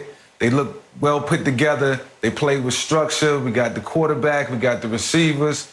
The offensive line played great. Our defense got pressure on the quarterback. And, we're sleeper right now. And the guys celebrated in the locker room. They had a good time after this win. And they should be enjoying, the fruits of their labor right now after everything they've went through in the offseason. So, they flew under the radar, didn't get talked about a lot, but they made a statement week 1. So right now I'm going with the Philadelphia Eagles atop the NFC East. Everybody else just got to catch up. It looks promising, but they got to catch up. Mike, when you mentioned Daniel Jones, he's not you, he's not Lamar, he's not Kyler. But because he's white and can run, Skip, it's like a white DB. When you see a white cornerback, Jason Sehorn, people are oohing and ahhing because they don't see that. Scott Case, I think the Washington football team has one on their roster. It's so few and far between that we see guys outside to be able to do. So to see a guy run like, it was like Steve Young in the 80s, in the 90s. He was the only one that could do that. So when we saw it, it was like, man, Steve Young got wheels. I tweeted last night, man, Daniel Jones can scoot. But we didn't even know that from college. I didn't know that. No. And he ran 4.8 at the combine. I didn't know that. I didn't know he could run like that. No. And Mike, you see, he's pulling away from DB. The DB, the safety tried to get, he walking away from him. Okay, Landon Collins couldn't catch it. He's 6 feet 5 inches tall. Man, look at this. Man, he about to break Landon Collins might pull a hamstring. Whew. Go ahead, Mike. That's what blew me away about that play. Landon Collins not being able to catch him and then I started to think, is that the reason he's not in New York anymore? Because that's where he started out at, and he's on the other side now, and I got outran by Daniel Jones. I got a lot of respect for Landon Collins as a safety, but you got to make that play. Yeah, now, running away, Lamar Jackson pulling away from you, Kyler Murray pulling away from you, okay. But this guy's really thought of as a pocket quarterback. Most of these guys are thought about as pocket quarterbacks. But for me, Mike, I like the Eagles. I like what I saw of the Eagles. But I can't, you know what? Can I really buy into them? Because Atlanta's going to be really bad defensively. Atlanta hasn't, I don't care what anybody say, Atlanta has not recovered from 28-3, Mike. You watched them over the last several years. That defense has progressively gotten worse. They got a few good pieces, but it doesn't matter. Dan Quinn was there. They've had a lot of different minds, defensive minds, and nothing is getting resolved. So for me, I'm really like, okay, I like what I saw. Jalen Hurts performed phenomenal. Devontae Smith, Jalen Reagor, Kez Watkins. They got Ertz. They got Goddard. Miles Sanders. They got nice pieces. The offensive line is finally healthy. Lane Johnson. They got Brooks. They got Kelsey. Kelsey. And they got the big left tackle that just paid a lot of money to, Skip. They look good. Yep. But I'm like, are they really this good or the Falcons this bad? I think the Falcons going to be bad, but I'm liking what I'm seeing. Daniel Jones showed me a little something last night that if you protect him, and his biggest thing is he gives the ball away. That's his problem, Skip. He can make every throw on the field. He's just like, here, take it. You hit him, he'll give it to you. And Heineke, I like what I saw with Heineke, but I don't know about you, Mike, but I've been very disappointed thus far in what I've seen with the Washington football team's defense. I thought they would be better. Yeah. I just watched the team, the opening day, get the ball back with 6 minutes and 43 seconds. And they ran the clock out against that defense. You got to give him back. Give it credit now, Skip. I'll give them credit last night because they needed to keep him out of the end zone, keep the Giants out of the end zone. And they gave him 3, and they kicked the field goal, and they held him, and they ended up kicking the field goal to win the game. But right now, since I got the field, I don't really have to pick a team right now. I feel very good. I feel very good about my 5 cases that I'm going to be sipping on. My turn. So, back to Michael Vick's first point about Philadelphia. It's going to come down to who has the best quarterback. And as a lifelong Cowboy fan, I do not fear Taylor Heineke. I know he had his moments last night. I do not fear Daniel Jones. He had his moments last night. And for 6'5", he's got easy speed. Like easy. He looks like he runs 4.5. But I don't fear him long term. I have been a Jalen Hurts fan for years. Shannon knows this. I fought for him when he was in college. I fought for him before the draft, and I applauded the Eagles for trading up for him in the draft because as soon as they got him, I said he will be a better performing quarterback. I'm not saying in a vacuum that he's better than Carson Wentz when you look at tangibles, but well, in the vacuum, he might be better now. Hey, he might be better. But to me, the only quarterback I fear, other than my quarterback, obviously, is Jalen Hurts, because he is the real deal. He is serious business. That team will go as far as Jalen Hurts can take them, and I think it's going to come down to Dallas and Philadelphia for the division title. Well, then I trust Philly. Okay. Now, the question is, we just saw last week, Mike, we saw the 49ers defense. We thought they were going to be pretty good. We saw Jared Goff go get 338 yards and 33 points against that defense. So really, how good is it? The thing with Jalen Hurts, Jared Goff got the yards, but Jalen Hurts, you better make him, Skip, make him a thrower. Don't let him become a runner and a thrower. Guys like Michael Vick, Mike, I love you, but I'm going to make you throw the ball from the pocket. I ain't letting you get outside. I'm not going to let you run and then keep me on my heels, and the next thing you know, you running 55 yards, the next thing you know, you outside the pocket, throwing it over my head. I'm going to keep you in that box so I can keep my eyes on you, and I'm telling him, level off. Do not run past Jalen Hurts, because if you run past him, he's going to jump out the window, and he's going to be gone. And he's going to look like Landon Collins chasing Daniel Jones last night. So you better not run past him. Yeah.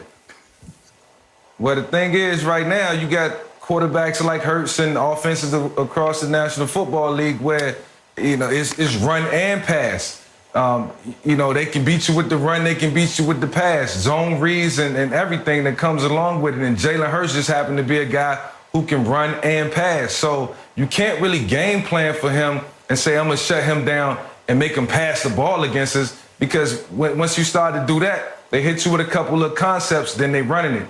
Now you got the defensive coordinator in the bind, and that's just what it is. That's just the framework of the offense. But it's just not about Jalen Hurts.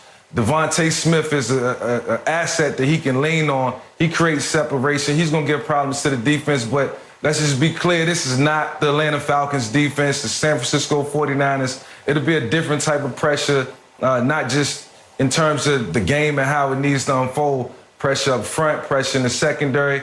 You know, it's going to be a different ball game as far as the competitiveness. So this will be a good test for the Philadelphia Eagles. Can't wait to see how they respond, especially after the big win last week. So, Michael, I think your Eagles will win this game at home against the 49ers. And I think the 49ers are on the verge of a quarterback quandary, depending on how healthy Trey Lance gets. But I wanted your input on this because for the first time so far this season, Jimmy G voiced a little frustration last week with having to share some snaps with Trey Lance. They drove it all the way down to the 5-yard line. All of a sudden, he's like, Trey Lance is going to come in and throw the touchdown pass? Yeah, we told you that. Yeah, okay. Well, he doesn't love it. Yeah. Michael, how do you feel about that? Would you not love it if you were in his shoes? I wouldn't like it at all because the more Trey Lance come in and have success, the more the fans going to be cheering for him to come in and be a guy who can take over the offensive side of the ball. You know, Jimmy G has a ton of pressure, and like I said last week, it's just a different football reality for this guy. It's not the easiest thing to do to come into a game and play a game knowing that the guy who's going to, you know, be your predecessor is on the sideline and waiting for you to make a mistake. Now the pressure is magnified. They tried to, you know, go to a 2-quarterback system in the preseason. That's just not going to work. Rhythm is everything. So Jimmy G just has to perform at a high level. Any slip-ups, unfortunately, he could be getting a hook. Guess what, Mike? I agree. He should be unhappy with having. But guess what? If you don't mind me asking, why is Trey Lance in San Francisco? Give me one reason why Trey Lance is in San Francisco. Because Jimmy G can't stay healthy and he turns the football over. It's his fault that Trey Lance is there. So why is he upset? If you'd have stayed healthy, if you stopped turning the football over, they wouldn't have traded up to get Trey Lance. They mortgaged their future because of you. But you, man, be mad at you because you've been staying hurt. Your first year you get there, you tear your ACL. And then last year you have an ankle injury. And what do you do in between? Turn it over. We know you win, but you turn it over too much, and they can't count on you. Your durability, your availability. They say, nah, we don't see enough. You know where this is heading. Yes. It's heading to Trey Lance. Yes. Okay. Obviously, but like I say, Jimmy G got the ball in his hands. Everything is in his control. There's no excuses. And you don't want it any other way other than to have no excuses when it's all said and done, because ultimately you make all the decisions at the line of scrimmage, and the success of the San Francisco 49ers is predicated on how well he played. Mike, he's always had the ball in his hands. That was the problem. He had the ball in his hands. I'm talking 2021. I'm talking 2021. We got to give him a fair shake. Mike. Look, he about to go against a tough defense. Mike. If he can handle the Eagles' defense, what he bring to the table. Mike, who was the quarterback when you got to Atlanta? Chris Chandler, right? Chris Chandler had taken him to a Super Bowl, right? But you really used the number 1 overall pick. You got to be number 1 overall pick. Why? Because they call him Crystal Chandelier. I'm from Georgia. I know what they called him. He couldn't stay healthy. He couldn't take care of the ball. So when Michael Vick finally got in there, what happened? He went to the bench. Am I correct? I mean, it was lights out. Okay, then. I mean, I was undeniable. Okay. I was undeniable. So that's what I'm saying. So it was 2001, Mike. Okay, 2001. You gave Chris Chandler a chance, right? So what does history tell you? But I didn't take over to week 16. I didn't take over to week 16. He had an elbow injury, and the rest was history. You got some reps, though. You were getting reps. I mean, when I think about that time, it was just about learning and trying to soak as much in from Chris Chandler as I could. But the more I started to get reps, the more I started to watch his routine, I started to learn vicariously from him, and it made me a better player. So ultimately, that's what's going to happen with Trey Lance as we go through the season, whether Jimmy G have successful plays, make mistakes. Trey Lance is going to get better from watching from afar, and he'll be ready around week 8. No mercy. The latest preseason poll unveiled the top candidates most likely to win MVP. Kevin Durant received 38% of the votes as he finished in first place, while LeBron didn't even crack the top 5 as he placed 7th. Meanwhile, Brooklyn is predicted to win it all as they received 79% of the votes, while the Lakers place second with just 16%. We are now joined by First Thing First co-host Chris Broussard. Chris, do you agree or disagree? I agree. I'll deal with the team title first. And look, I'm assuming, as we all do, I guess, that Brooklyn and the Lakers and everybody else is going to be healthy. Because Brooklyn and the Lakers, we know that two of their biggest challenges will be health, staying healthy. So assuming that both teams are healthy, I am going to go with Brooklyn as the favorite. Their big three simply fits together much better. There's no question about it. We thought it might be a challenge when they came together, and it was seamless because Kyrie accepted being the two guard, and James Harden is a terrific point guard, and he's playing that role for them. Plus, the three of them all shoot the basketball really well, which to me makes it a lot easier to fit together when you've got three great jump shooters. The Lakers, we know that's going to be a big part of their challenge, the chemistry experiment. I do have the Lakers favored in the West, because especially with Kawhi out and we don't know if he'll be back in time for this season, there's really no other team out there that can come close to matching their talent. So I do have the Lakers in the West, but I've got Brooklyn over the Lakers. Now, if they get to the finals, it does mean that the Lakers have figured something out and that their big three is playing fairly well together. They will have a size advantage, but Brooklyn did add LaMarcus Aldridge. You still got Blake Griffin, and I like adding Paul Millsap, which they did. And Patty Mills is a winner. We all know that. I think he'll be good off the bench. So I like Brooklyn as the favorite for the teams. MVP, I disagree with.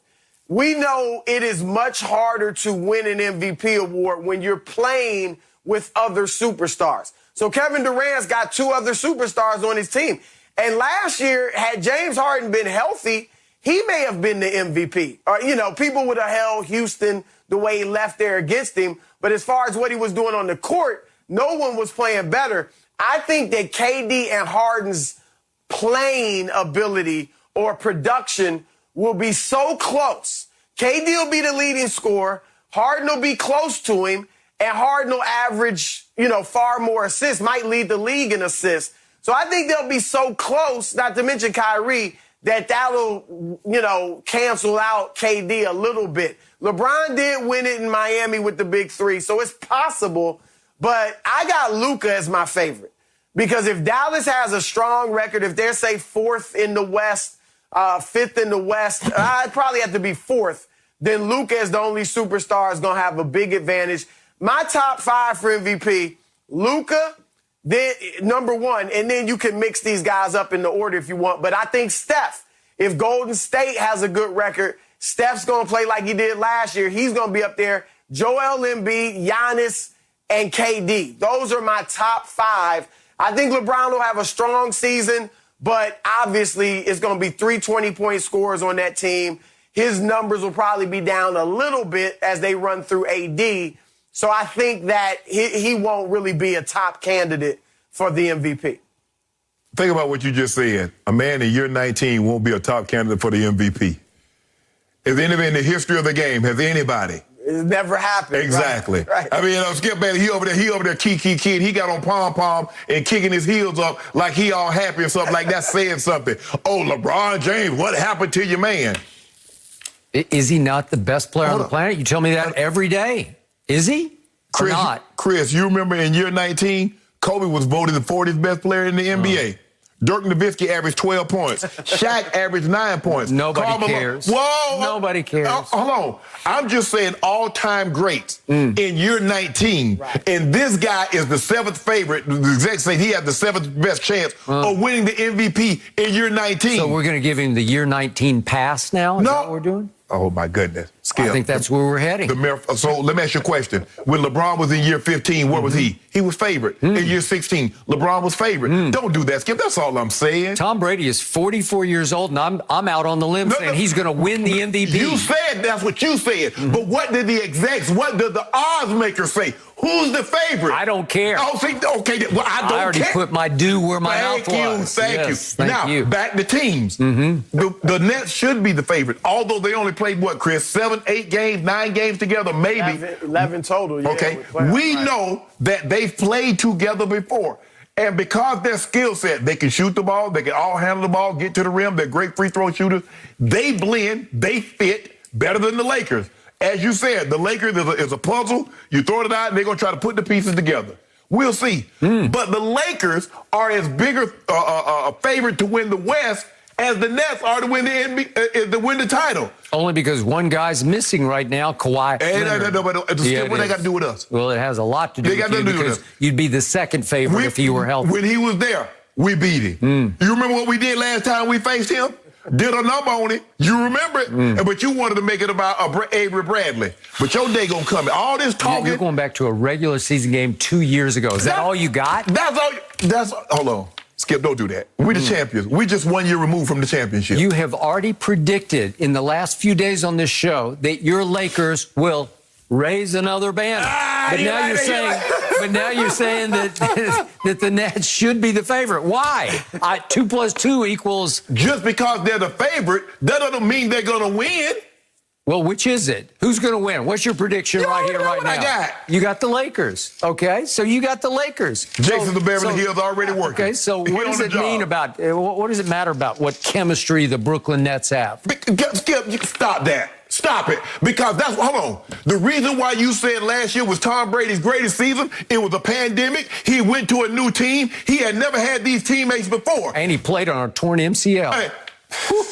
And now, what a story. And that's all you talked about. Yeah. He had never played with these guys before. The chemistry issue. Now, all of a sudden, LeBron is facing the exact same thing. You say, well, what does chemistry have to do with it? He's the best player on the planet, says you. You said he the GOAT. You say Tom Brady the GOAT.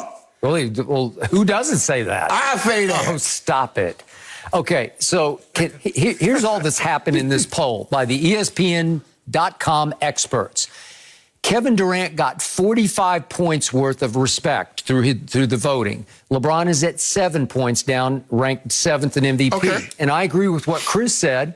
It's hard for Kevin Durant to rise above James Harden and Kyrie Irving and win MVP because they're going to maybe get some, especially James is going to cancel some of your votes. Right. But this is about a preseason poll that is screaming at you that Kevin Durant is now runaway best player on the planet, and you will not give that up. But so did Giannis retire, Chris? I'm just saying, when did Giannis? I mean, people. Why won't people give Chris? I need you the basketball guy here. Why won't people give Giannis his credit? Did they not just because he stunk it up in the playoffs again and again and again? He disappeared. Now? What about now? Okay, because they wouldn't build a wall and they put some 20-year-old on him. Okay, that's Giannis' fault. They let him eat. That's Giannis' fault? Well, it's not his job to design a defense. He's the beneficiary. Yeah, he's the beneficiary when he averaged 30 and 13 throughout the playoffs. What happened when Kevin Durant played him head up? Busted him up. Outplayed Giannis busted him up. Stop that. Chris. Kevin averaged 35 points a game in those 7 games to 32 for Giannis. 32-13, and then game 7.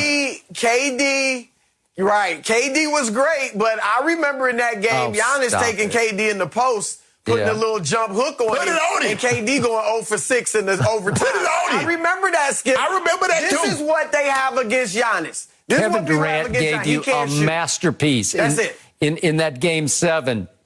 He was out of his mind. He was 48-9 in that game 7 through regulation, 48-9, and hit one of the great clutch shots you've ever seen in a playoff game. Should have been a walk-off. Chris. He got a toenail on the three-point line. A toenail, and you're telling me he didn't outplay Giannis? Chris, tell me the guy that hit a buzzer-beating shot that didn't win the game that we talked about.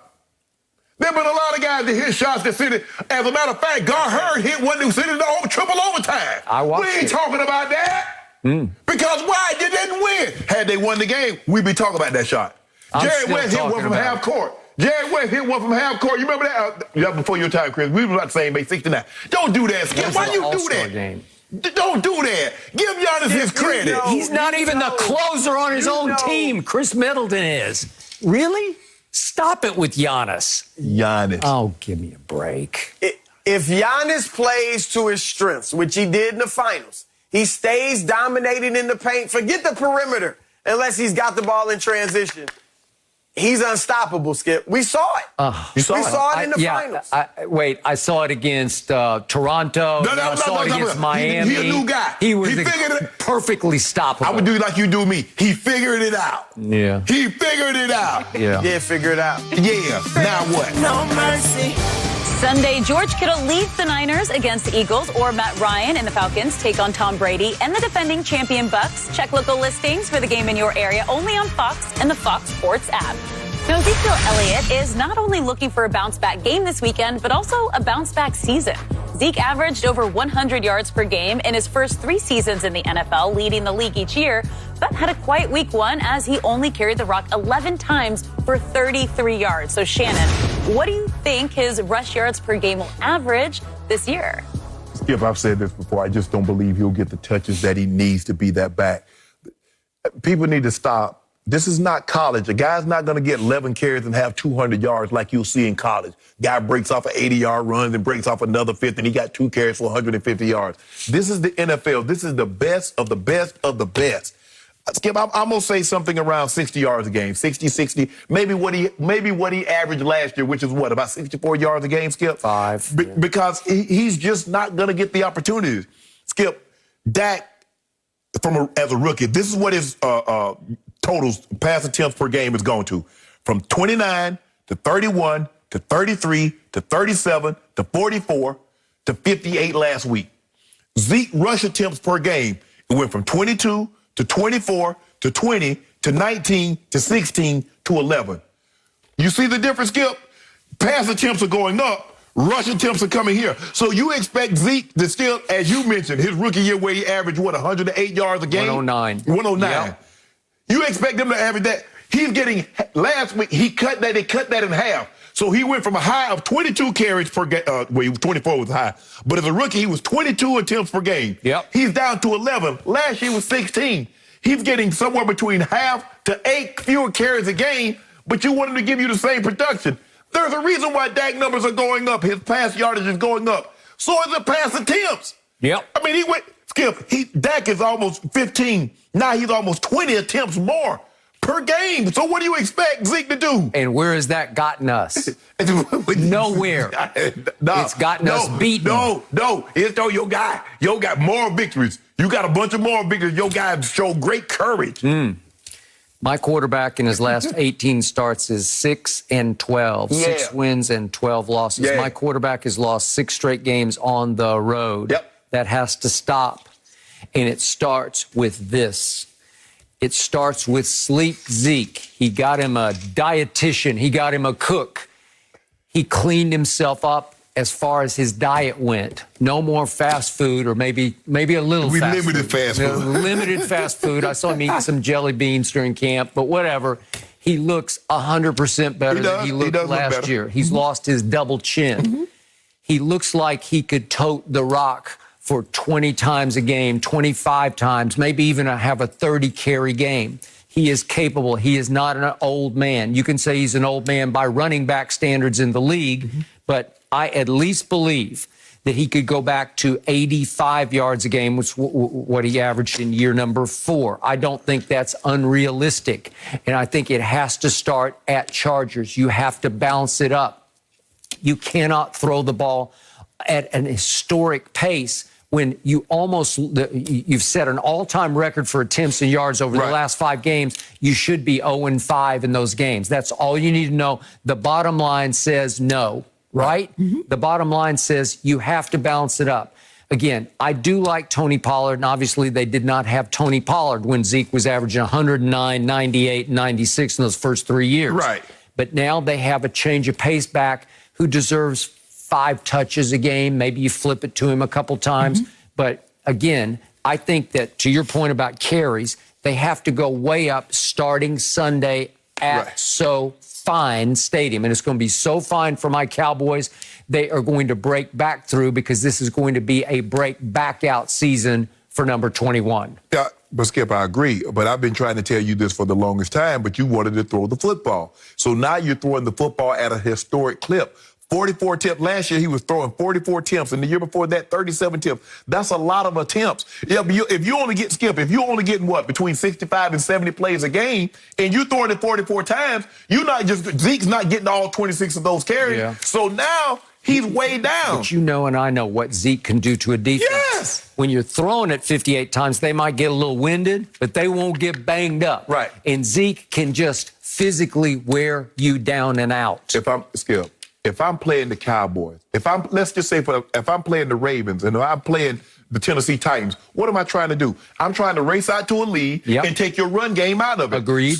Well, I ain't trying to tackle Derrick Henry 30 times. I'm not trying to tackle Ezekiel Elliott 25, 26 times. You do not want to do that. No. I agree. So I'm trying to race out to a lead and let you throw, and I don't have to worry about Zeke. You check Zeke, you tackle Zeke because you've taken the ball out of his hands. And that's what they fall behind. So now Zeke is the non-factor because they got to throw to catch up. No mercy. Colts will be the first team featured in an in-season edition of HBO and NFL film series Hard Knocks. Shannon's guy Carson Wentz will be heavily featured as he looks to get the Colts back to the playoffs in his first year in Indy. Shannon, good idea or bad idea? It was a terrible idea. But the NFL know they can be very persuasive, can't they, Skip? I think they went and said, you guys going to be on Hard Knocks. Skip, it's not going to be the same because you're a little more freer in training camp. You're a little bit more looser because, you haven't. Ain't no jucking and jiving with this here, Skip. This is the real deal. Agreed. These games count. Preseason, you're just trying to get a feel, trying to put a team together. Your team's together here, Skip. I don't like this idea. Everything is not for public consumption, NFL. What do I call Jim Irsay, the owner of the Indianapolis Colts? He is Jerry Jones Jr. He loves the spotlight. He's got the world's greatest collection of stars guitars, right? Yeah, he brought friends and got. You don't think he wants to be front and center and be featured for? This is going to go on for 9 weeks. He ain't got no personalities, though, Skip. I don't really want to watch Carson Wentz duck hunting. He's going to be duck hunting. They got a bye week in there, right? Oh, I don't want to see that either, Skip. Yeah. I don't want to see that either. I don't want to see them implode. Hard Knock was perfect during training camp. Yeah. But the NFL said if a little good, more has to be better. And so let's see how they like this right here. Teams are going to be very reluctant to do this. This is going to be very dangerous, but that's all we have for you guys today. Thank you for spending your Friday morning with us. We'll be back Monday at 9:30 Eastern. Enjoy a packed football weekend, but don't go anywhere because the herd's coming up.